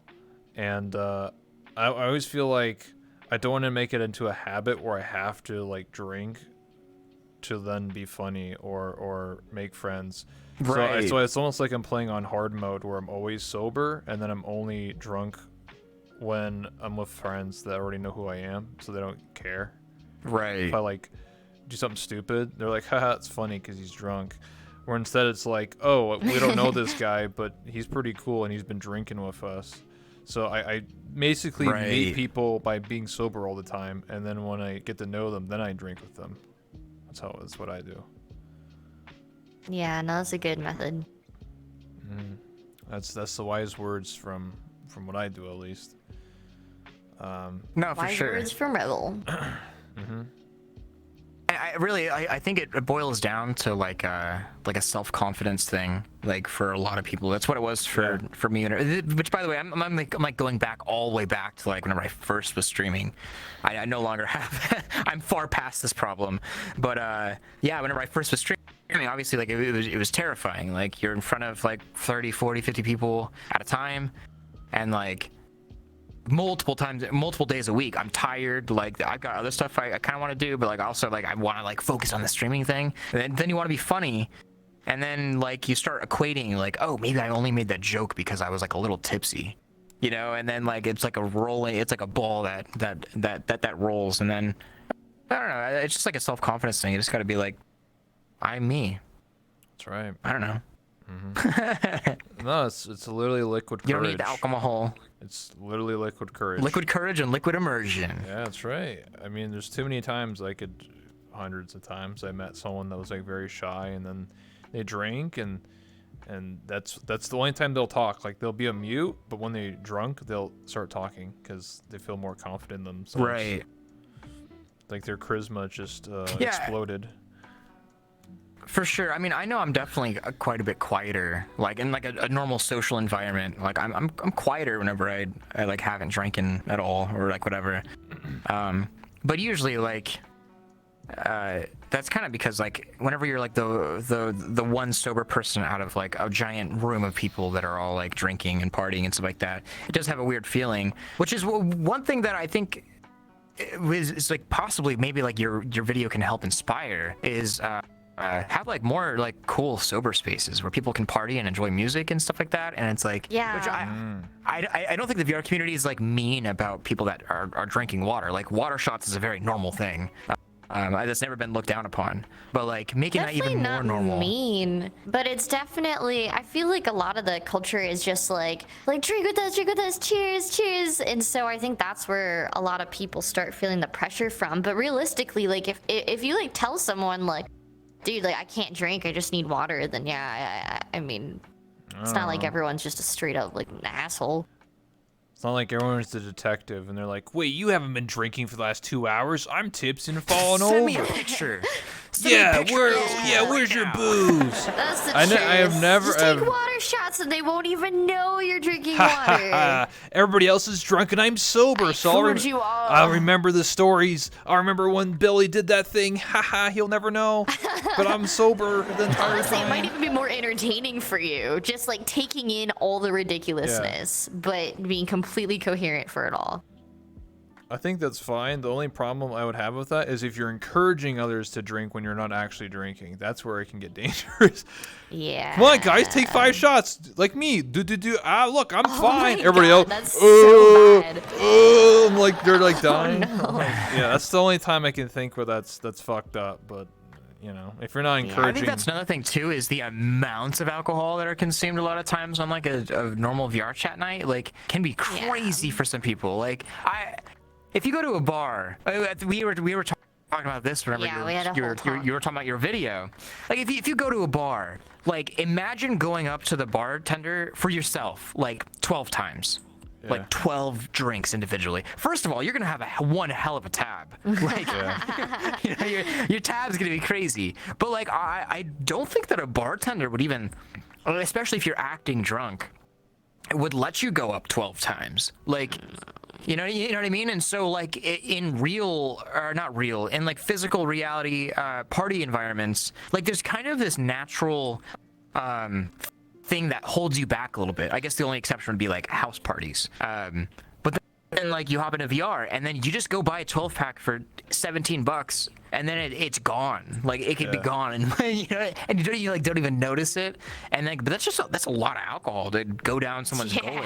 But like, honestly, a 12 pack is pretty conservative compared to like what I've seen and what I've even like. You know, I've had some crazy nights before, and I'm like, what the fuck? Half that bottle of gin's gone? How? You know, like no clue how that even happened. Yeah. It's not just me. It's like it's a pretty normal thing. I mean, whenever you're not looking at a bottle, you're just like taking swigs off of it. It's pretty. Yeah, that is true. It's pretty easy for someone to go, but there's like a natural stopping point whenever you're talking about like in-person events. Oh yeah, because the bartender is technically checking everybody and be like, okay, this guy's way too drunk. Right. Like, well, yeah, I especially doing bartender stuff for a while. If I saw somebody come up for 12 times, I'd be like, whoa, buddy, like that's a lot. That's a lot of times to go up to the bar. I don't know. yeah, it's true. The bartender is like the guard that like checks you, you know, like RP checks. Like, what are you Right. doing? I saw you come up like 6 times. Nah, it's only been 4 times, man. Come on, man. Just one more drink, bro. Come on, man. It's actually an interesting idea. Would you like a system like say in the future whenever eye tracking is just normal? Because like you can tell through someone's pupil dilation and through people's pupil movement if they're like drunk or under the influence. Like if you had like an application that reminded you of like what percentage of alcohol you're approximately at based on your pupil dilation and iris movement. Wait, can you figure that out just solely from pupil dilation? But you'd be able to make you'd be able to make like approximations. Like not exact. I was like, is this like a new thing to me? Like you could just look somebody deep in the eyes and be like, you are at 0.8%, sir. No, but like it would Maybe. what it would do if it would have like people Just dying. like people diameter tracking, and it would probably like flash a light and then see how fast your pupil contracts Right. or like dilates. You know, Interesting. it's all about that like response time. Like I'm sure that for everybody it's slightly different, but I'd be able to be like, you know, have like a system tell you like flash like warning, dangerous alcohol levels. Like, you know. Oh no. And then they'd be like, no, one more, no, and it like shuts off VR chat. No, I'm in the void. Help me! I can't see anything. Teleports you to like VR prison. No, let me out, man. That's hilarious. Oh, here you are again, George. Back to the drunk jail, huh? What happened this What time? about VR headsets in prison? Oh shit. I like Whoa, wonder for, like if, the prison, if, like if you're a prisoner, probably in a little security, you probably get like the Quest 2. You're like, yeah, I fucking robbed this bitch, and I'm in VR now, bro. They can't keep me out, you know. Right. They can't keep me in. I'm in prison. I wonder if like prisoners would be happier if they all had like VR headsets, but like not like current VR headsets because they're kind of shitty, especially if you don't have internet. All they're allowed to do is play Beat Saber. But like future VR headsets where it's like a robust VR simulation. They have Quest 2. Yeah, it's where it's like you're in prison, but you throw on the headset and you're just like galloping through the fields with horses, and it's like, yeah, I may have killed 4 people, but I'm in heaven. Oh my god. And then you take off the headset, and then you're just like back in like concrete. The prison and you're like, cell. Oh, what put it the back on. hell? Oh, fuck. That's terrifying. I mean, could be a I thing don't know. one Yeah, day. weird They could weird play. thought experiment. They could play Thief Simulator, so they'll get better at stealing in VR. They can practice their skills. This time when I get out, I'm gonna be better because I know what to do this time because I played Thief Simulator for 5,000 hours in prison. Now I know better. Right, you're like just chilling and drinking night or like whatever, and then there's like, you know, just like having a conversation. You're like, oh yeah, I'm from New Hampshire, and then they're like, oh yeah, I'm locked up. I'm in a penitentiary. I'm in There's prison, like- dog. You hear someone in the background? Hey, lock up. Yo, take off the headset. It's sleepy time. Oh, okay. Sorry, guys. I gotta go to bed. The guard said so.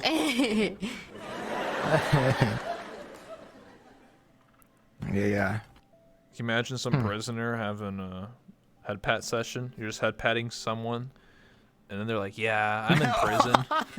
Whoa, what the fuck? Oh my Like a God. little lolly, and you're like, what the hell? What the? So cursed. Balls. Ah man. Could happen. It probably has happened in VR. Let's be real. Sneak in a quest. Yeah. The next 5G question hotspot. we have here is, you know, since you talked about like alcoholism, do you ever think about how much time people spend in VR in general? Because I know some people that literally, Ridiculous amounts. like, not like 2 hours, 4 hours. I'm talking like some people play 18 hours a day in VR chat. Yeah. That's their life. Well, they'll sleep in there too, and Yeah. that's how you really rack up the hours, is when you fall asleep in VR every single night. So it's like you'll play, theoretically you go to work, right, or you go to Yeah. school, and then you get home, you put on your headset, you play for hours, and then you pass the fuck out, and then Yeah. you wake up, and then you're like, oh shit, I gotta get to work, and then the cycle just repeats itself, you know? Yeah, You can like Uber Eats your food, or get your groceries delivered. You don't even have to like leave, like literally. Become You a don't have to do hermit. anything other than just sit in VR. I had a Yeah. friend. Whenever. Oh, who, go ahead. had a friend who does this like 18 hours a day. Then they did an IRL stream with their headset on, and then they walked around their apartment, and it really looked like straight out of like a Japanese manga, where like the taco, like, you know, the person has like this fucking Oh, newspapers and all no. this shit everywhere. I was like, oh my So god, bad. you know. And I thought that was like, there's no way. And then they were sitting there like cleaning their apartment for like the entire stream. Like they're like, yep, there's flies Wow. all over the house. Yo.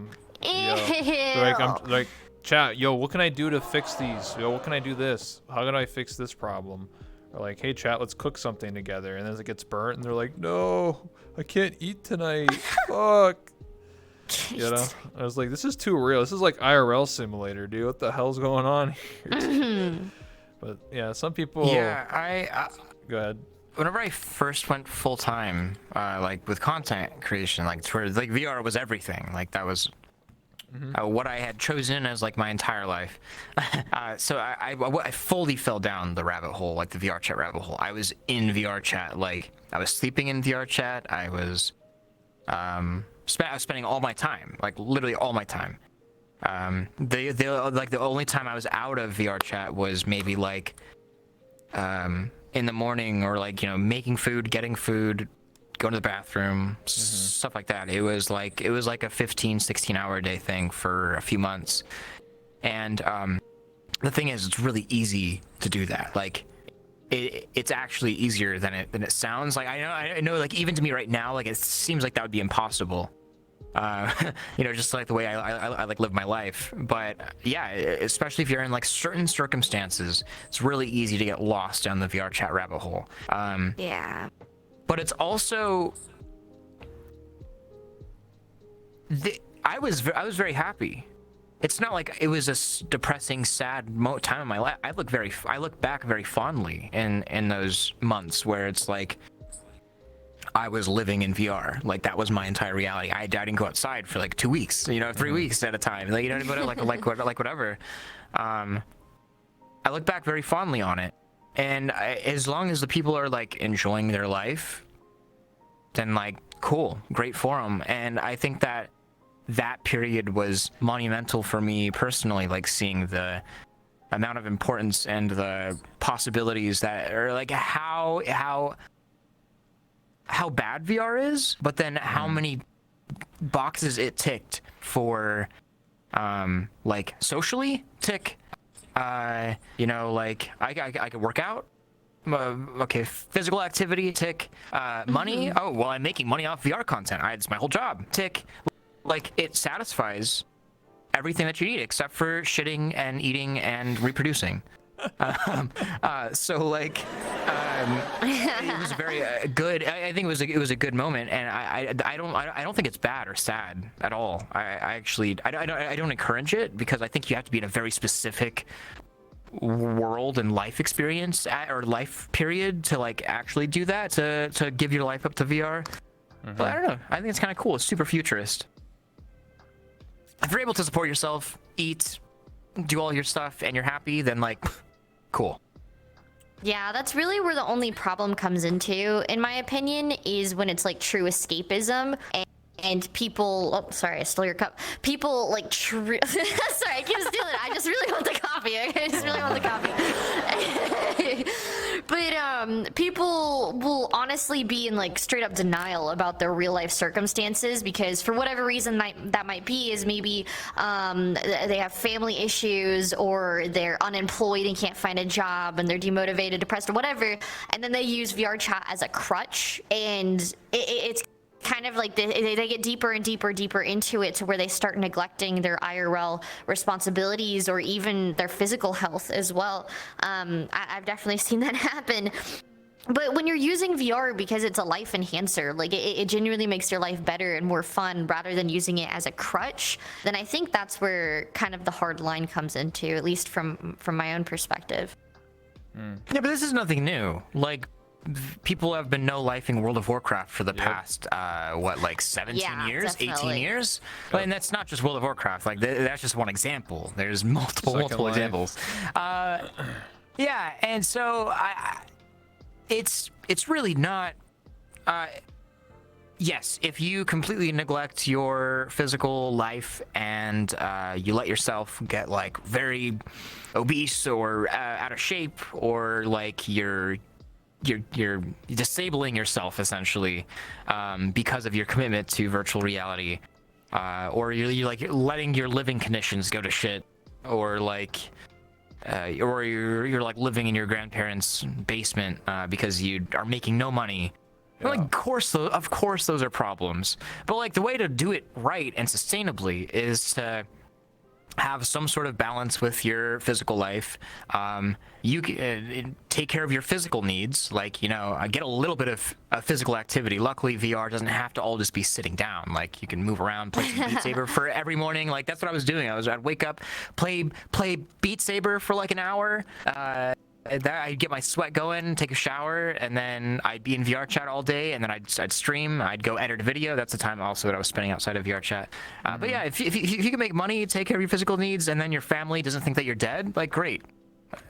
Yeah. Oh my.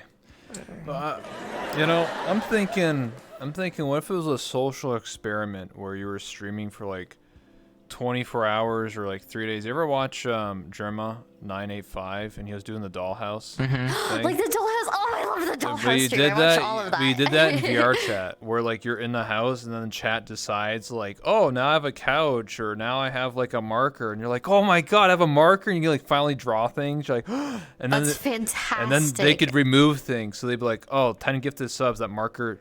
Poof. You're like, no, my one thing. And then people randomly like join you and be like, hey, what's up, man? Haven't seen you. Like, oh, I can only be here for 5 minutes, and they just instantly poof. And they're like, no, my friends.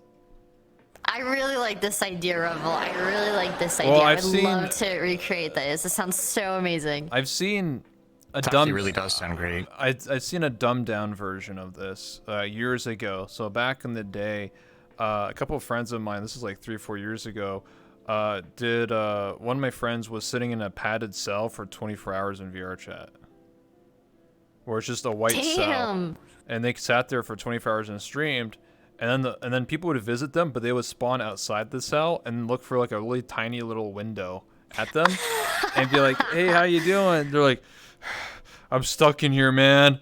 There's nothing to do, and they're like, please entertain me. And then they like eventually started like sitting in a corner, just rocking back and forth like a mental like patient or something. It's pretty intense. This feels like a Mr. Beast video. Yeah, like, how would you do that? Like, to not break. I mean, like I've done a 24-hour VR stream before, and like whenever I had to go to the bathroom, like I just took off the headset for a moment, and like that was no big deal to the audience. But I feel like in a stream like that, where it's like it's meant to be like this hardcore social experiment, like you can't just take off the headset. Yeah. So like, do they do it like in a bathroom? Like, I guess it would make sense if you just like no, they took off the headset on a shitter. They were allowed to like go to the bathroom, but they're just stuck in one room by themselves. So they had to like basically talk to themselves for 24 hours and like only have like chat to accompany them, and occasionally some random person shows up. And then they always be like, please don't go anywhere. I haven't talked to someone in 6 hours besides these texts in my chat, please.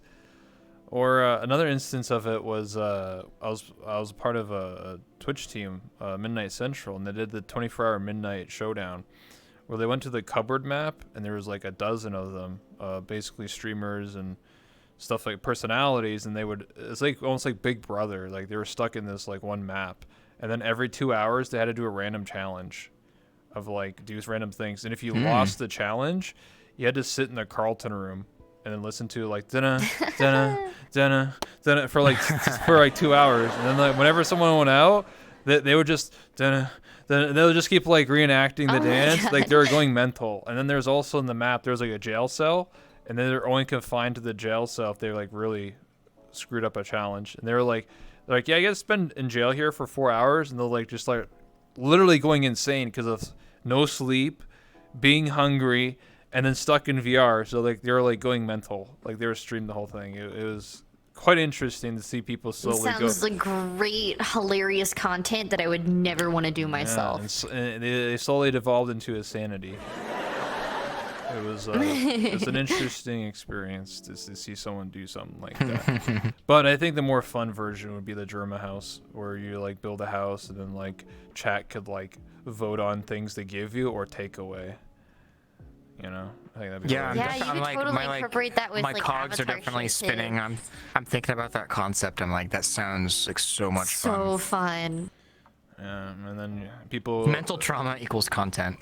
You can have True people. that. You can have people like RP show up, so they can be like, "I'm the maid. Hello, hey." Oh my god, that was the best part. Was the whole maid arc. Yeah, and then it turns from The German crazy house, romance. and then it goes to the Ludwig house where it's just the maid, and he's like, "Hey, I'm Ludwig, and this is my house," and it's like German's I love dad. it. It's like woohoo, Yeah, new just do that with character. VR streamers. It'd be amazing. Yeah, it'd be a revolving door. Like every day would be a different streamer. Oh, That'd be snap. sick. You can have little dramas. You'd be like someone trying to sneak in your house and try to steal your stuff in the middle of the night. Could you imagine that? You're sleeping in VR, and then someone just yoinks all your shit around you. And you're like, No. what the hell? Just like The Sims, the burglar, comes in, robs you, or the bear comes in and tries to get you. Interesting stuff. But anyway, let me see here. Let me go for my list here because we're almost at 2 hours, by the way. So I'm just double checking here. Do you remember some of the? I guess the only question I didn't ask on this list here was, do you remember some of the adventures you've had together? Like any highlights, IRL or VR? Oh, we've had so many. Honestly, We've had I'd so say many crazy all of it. adventures. Oh.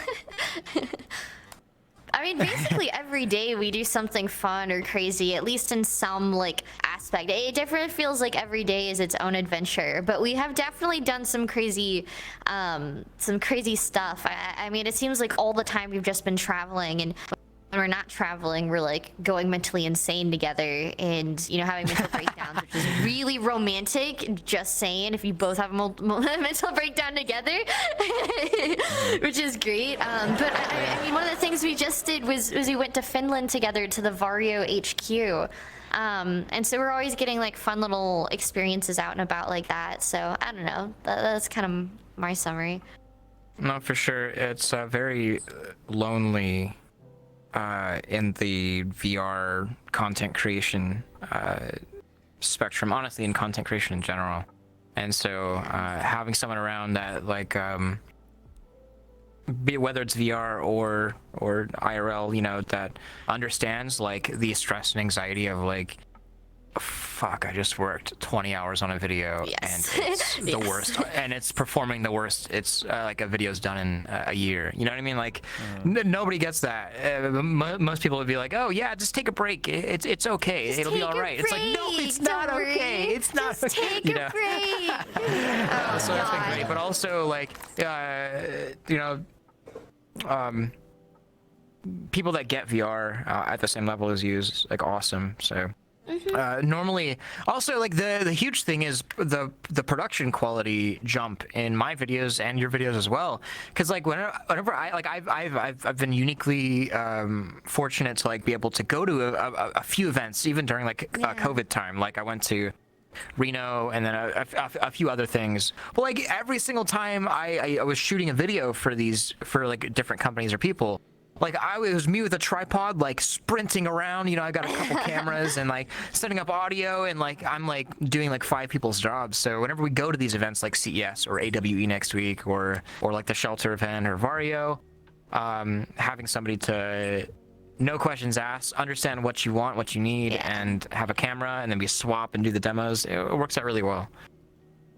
Definitely. We make a really good team. And I think that's what it all kind of boils down to is we're not just like romantic partners. We're also like team partners and work partners. Like everything that you need help with, like I know what to do because I'm doing the same thing and vice versa. And so it works out really well because there's just this mutual underlying understanding that you can't really get from most of the majority of the 99.999% of the population out there. So it works out really, really well. It feels special. What Gaster put in my chat, you guys are like a VR power couple. Oh, I like to think so. We'll start taking questions from the chat / audience / people that use the questions tab, which is a link. So we have 3 questions here from the tab, which I'll take first. So the first question is from Midnights in Valhalla. They ask, what VR headset are you excited the most to see in the future?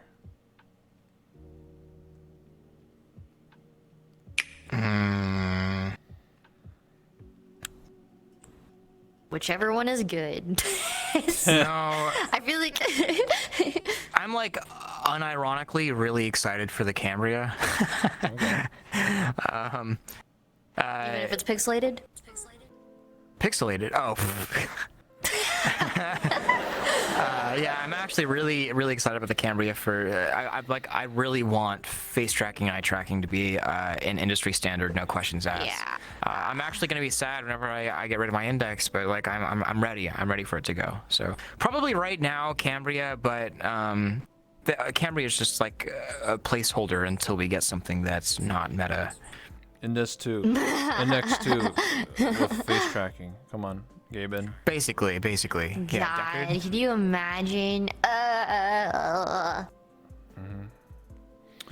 Okay. Next question is from Gaster_03. Asks the question: how's the Thrill Media Group going so far? Oh, great. Yeah. So I just closed out my first raise, and so we raised around $350,000 from a few hundred investors. Holy moly! That was amazing. And so really, I'll as with most media companies, a lot of that goes towards wages. So I've got a small team that I've assembled over time. Assembling a team is a full-time job. So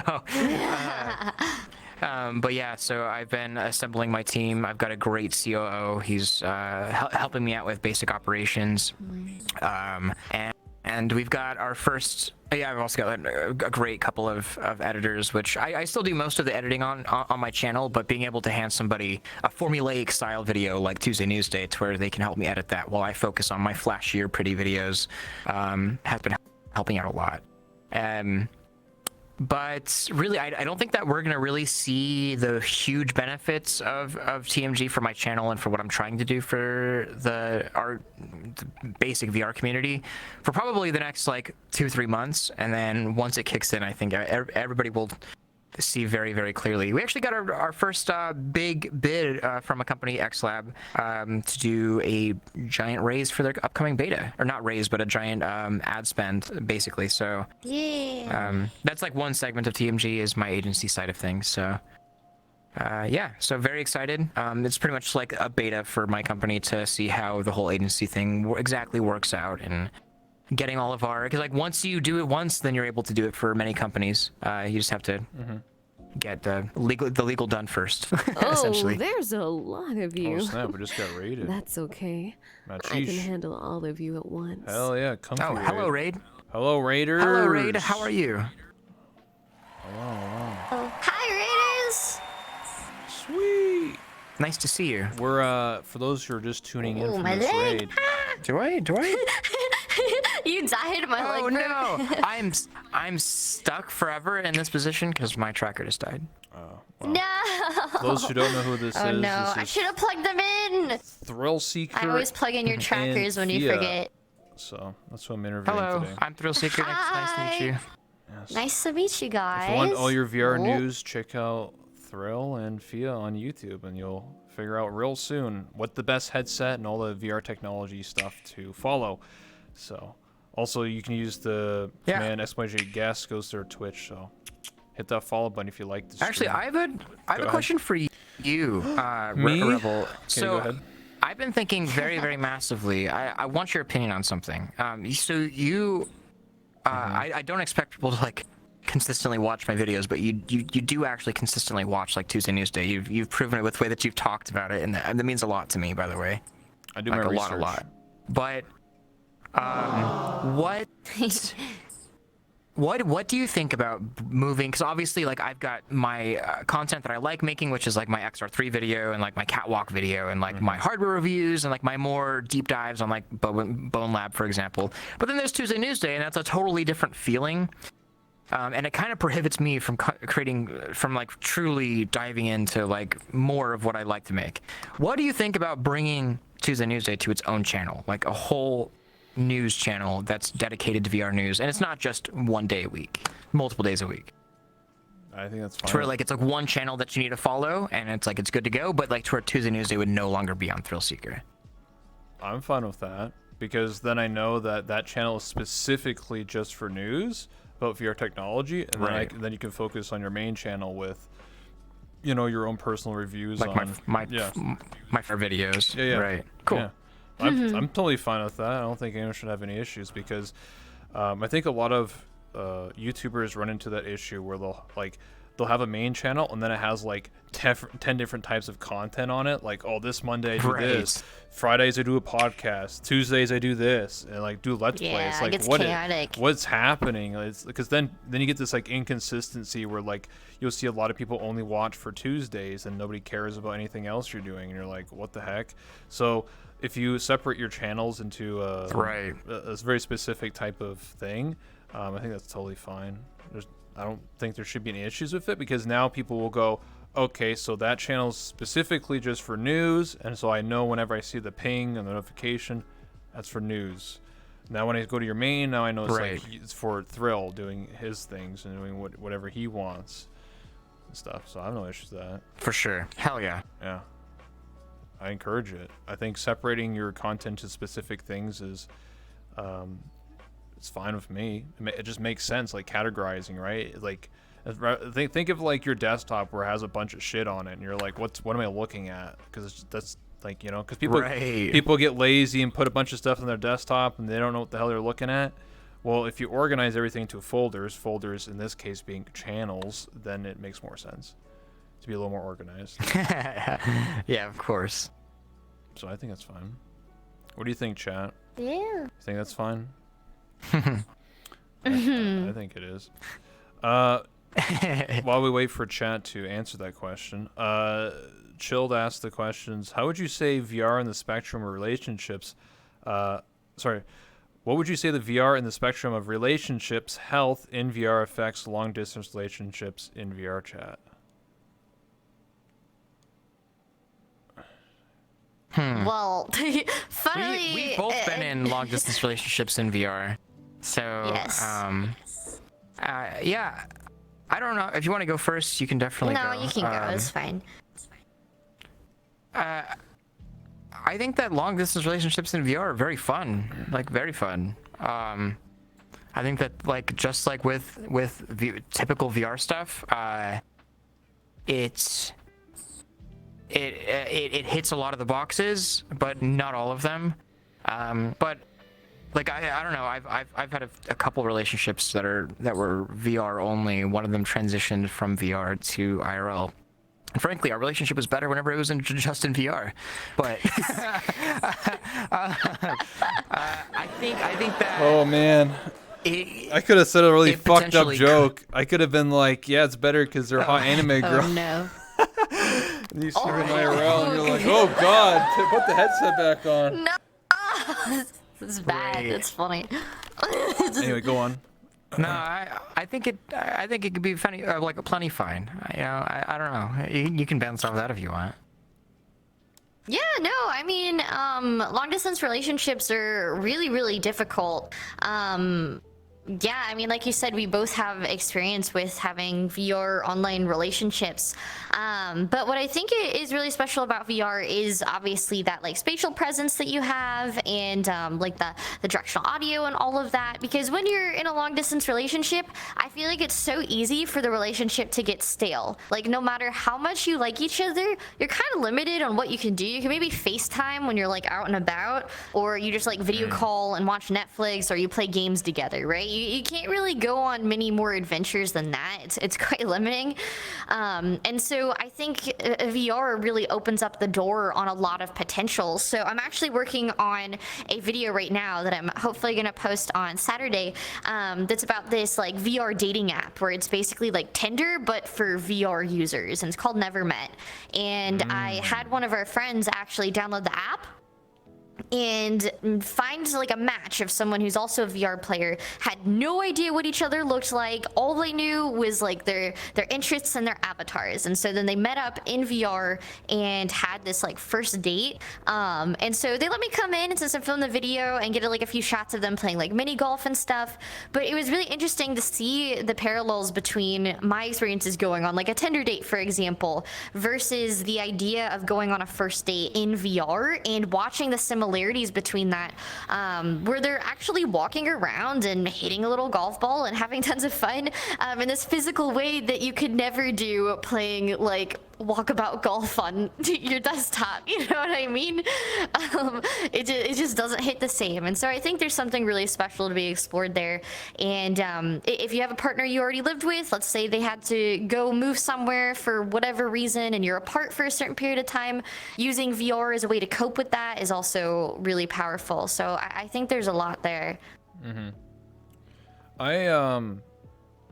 What I was told by somebody who is dating someone long distance from Vrchat, because one person lives in Australia, one person lives in the United States, is that you love the person for who they are in real life, not their avatar. I think that's something that they really stress to me and a lot of people, because some people will play Vrchat and then they'll fall in love with the avatar, not the actual person, because everybody looks 10 out of 10 like a model in Vrchat. So then they'll be like, oh, you're so cute, you're so sexy, hee hee.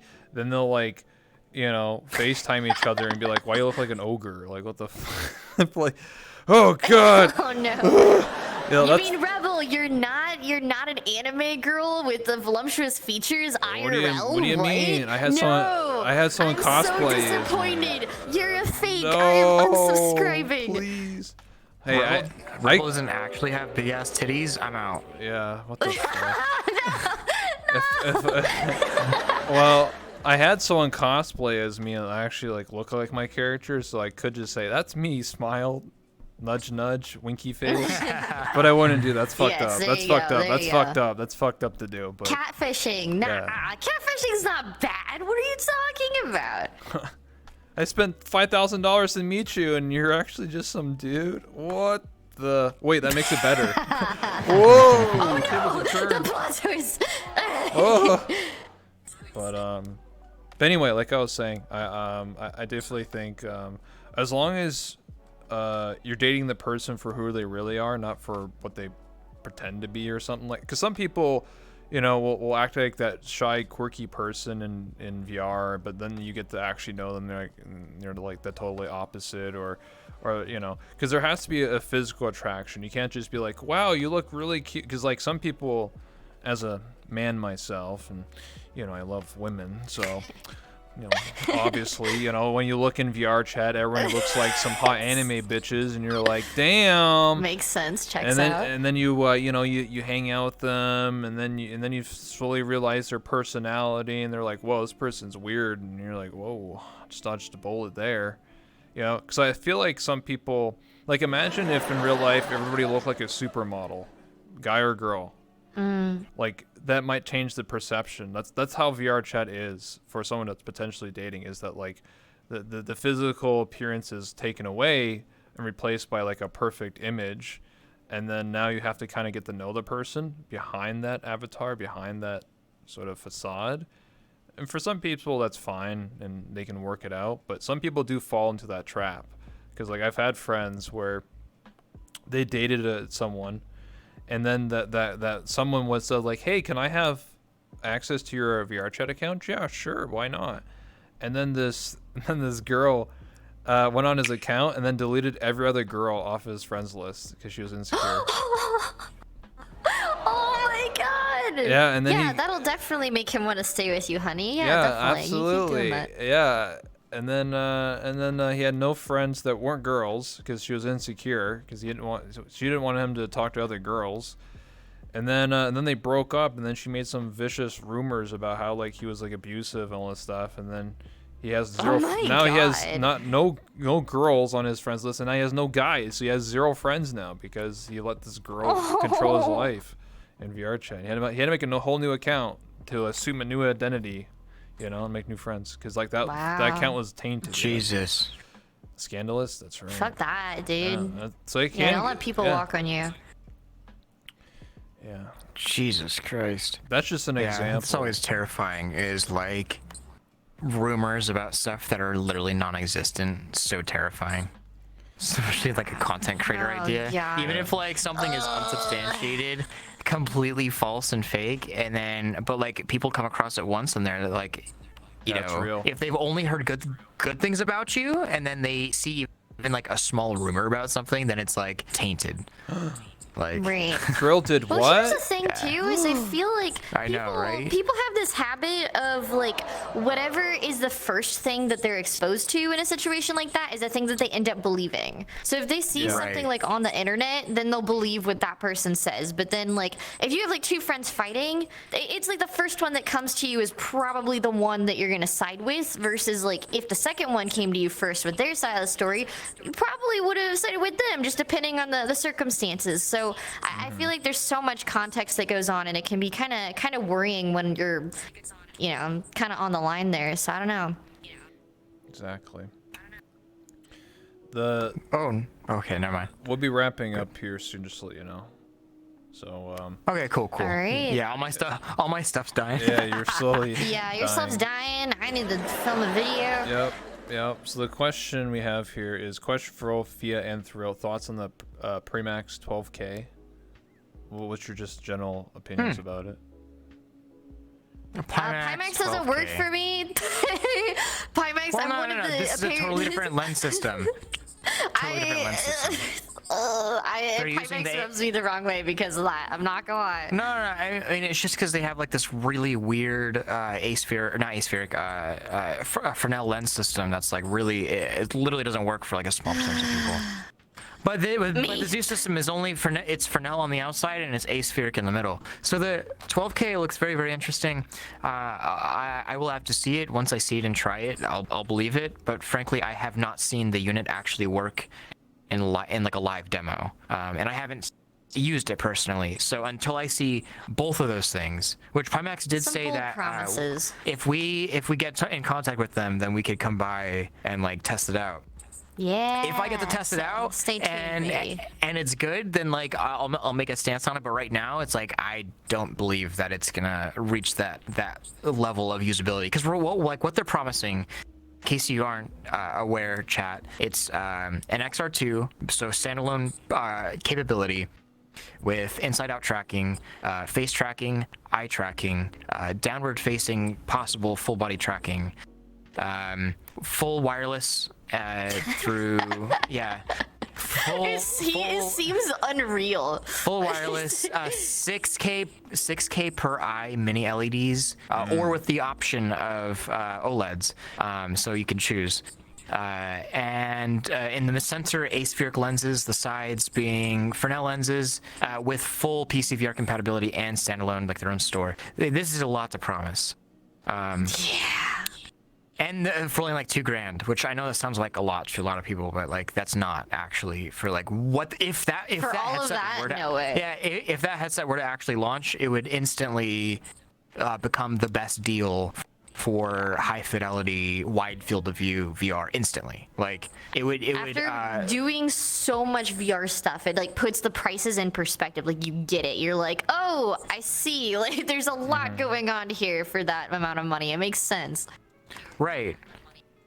And if it does work well, then like it might be my like next headset actually. But like I don't like hyping shit up unless like I have something to back it up. Like unless like I've tried something and I really like it. If I like hype something up and then it comes out and then like I've used it and it comes out and it sucks, then like something changed in between then, because like the only reason why I'd ever hype something up is if I like tried it and I really enjoyed it and I'm like, okay, I like this and I know it's good. Whoa, it's like force grabbed. So yeah, 12K. We'll see. I mean, I'm skeptical. I'm hopeful but skeptical. So, For sure. this is not a question, but Kelly said in my audience, who's sitting over there, said, not really a question, but I want to thank Phia for the YouTube video to help me choose the best VR setup for full body tracking. Hey, Oh, hey, thank you. I appreciate that. I'm glad that you enjoyed the video. It's like comments like those. It's like, okay, I'm actually helping people. Thank God. Like, I'll keep going. But on that note, do you have any other questions you want for me or anybody else before we wrap up? Anything else you want to mention, or you're good? Like I'm talking to Thrill and Phia here. Like any questions you want to ask me specifically, or things that you want to brought up, like, oh, we didn't talk about this. You know, just to wrap up. I don't know. I don't have any like final questions or thoughts. We covered a lot today. I'm definitely like, brain is like, because it's that time of the night, you know what I mean? But all I know is that this was really fun. We covered so much cool topics and stuff. So I really had a blast. So thank you for having us, Rebel. Of course. Drill? Yeah, thank you very much, actually. This is a lot of fun. This has kind of been like a very weird, fun check-in through like different checkpoints in my VR/YouTube career. I was so nervous the very first time that I came on a couple years ago, and then obviously last year I went on, and then this year it's been very, very fun. So I hate doing interviews. No, actually I love doing interviews, but I don't like doing like many podcasts or things like this. Just because, like, I don't know, I'm very selective about who I talk to, and in like a public setting. And Rebel, you're amazing. Thank you. I really love what you're doing, Codec. and the place looks Rebel, incredible. yay. Like, really looks incredible. Thank you. Make me blush. Yeah, it's great. Is your heart rate increasing? Yeah, my heart rate's I know. increasing. What are you doing to me? No! Well, I appreciate it. But yeah, I had a lot of fun. Like I always say, if you want to hang out at some point, you know, like last time we hung out was that adventure map we did, which was at the beach. I didn't even know that was an adventure map. That was really fun. I didn't even know that wow. was even an adventure. I thought it was just a beach world. I was kind of like, wait, Really? what's happening? We're like in the future, and there's like guns, and like I was like, this is like What was some that, weird Project trip. Summer Flare? Yeah, I yeah, think that's yeah. what it was Yeah, called. yeah, That yeah. was so much fun when we all did that. We should definitely do. Okay, Rebel. Remember when we played the Devouring? Yeah. Guess who hasn't played the Devouring? Oh my god, actually haven't dude. played. Still hasn't played that? Oh my god. That's You- insane. okay, you actually- Devouring playthrough time too. You actually do need to play it because Yeah. not just because it's good, but because it's an SDK2 world, so it's actually going to depreciate the longer Right, they it's- don't. it's- Eventually, will yeah. break. Like they already talked about, like No, yeah. in VRChat, that like SDK2 is going to like No, diminish. so sad to think about. We don't know when it could Yeah, take. I actually just saw that it's like they consider VRChat or the SDK2 like it's deprecated and it's like no longer supported at all. Yep. So I'm like, oh, I better hop in. You gotta Yeah, do. we need to take care of that then. You need to do all the horror maps. You know, the Devouring, Unshattered Destination, maps. Huggy's Dungeon. I can't believe I'm gonna say it. Maybe I'll just turn that Purify. into like a thing. Mm-hmm.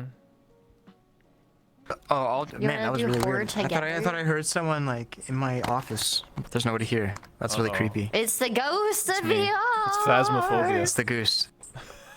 Phasmophobia. Nah, maybe I'll have like a horror week, like where it's like Yeah, this week it's like horror game stream. Woohoo! yeah. You know what I mean? There's a lot of horror games. I did a horror map. I did the back rooms.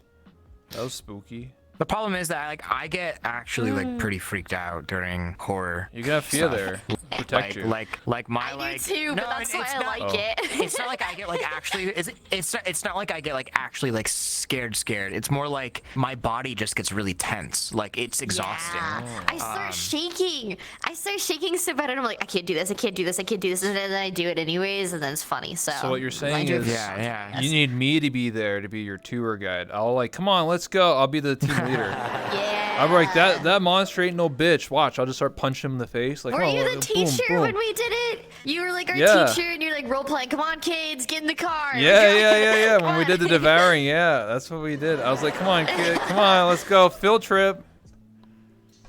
Field trip. Yeah, we can go on field trip part 2 this time, Sure. featuring the Well, new kid Thrill. I think, didn't it take us like 6 hours to do it first? Because we had to take breaks. Yeah, it took us Oh about 6.5 my hours. We were God. very slow. we But speedrun it this obviously time. we would go much faster. I don't know. Yeah, I don't much know if I'm faster. down for a 6-hour.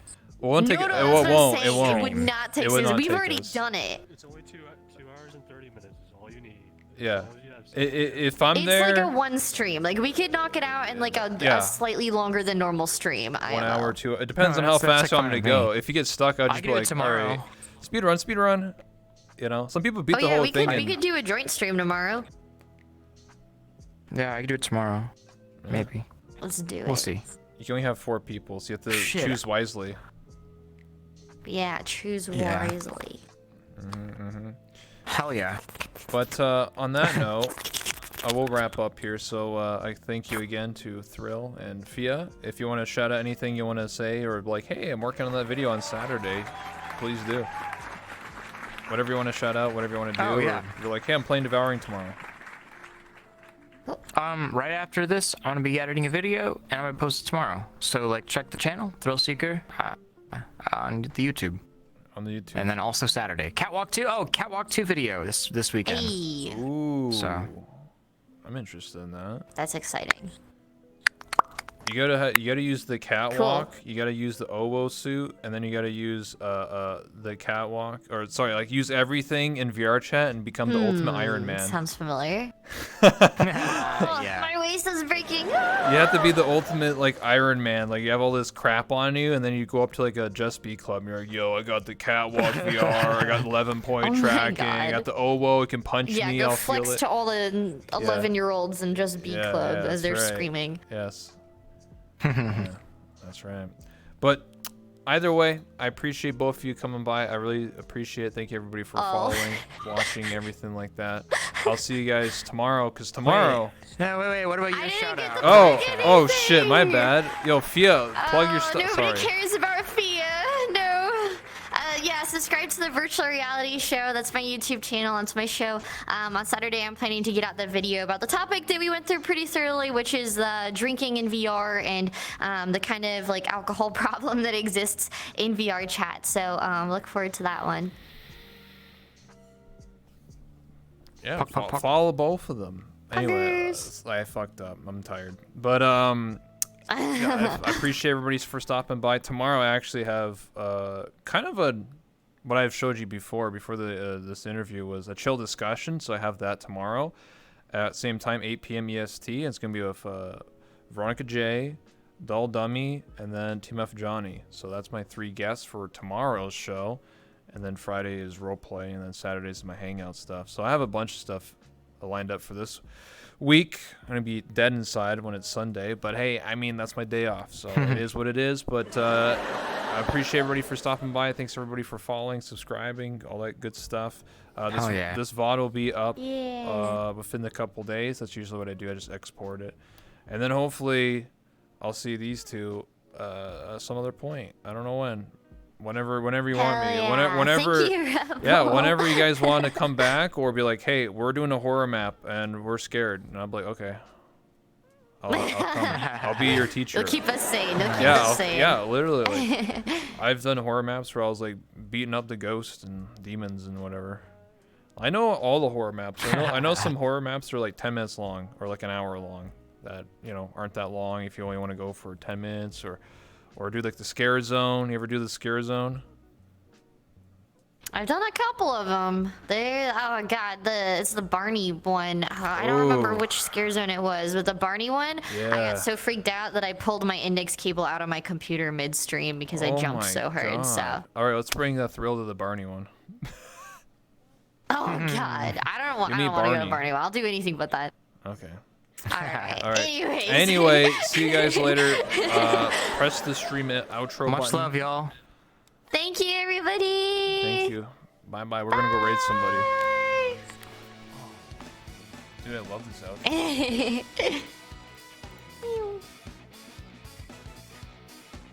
outro. That was really fun. Yeah, we did it. Find someone to raid. Ugh.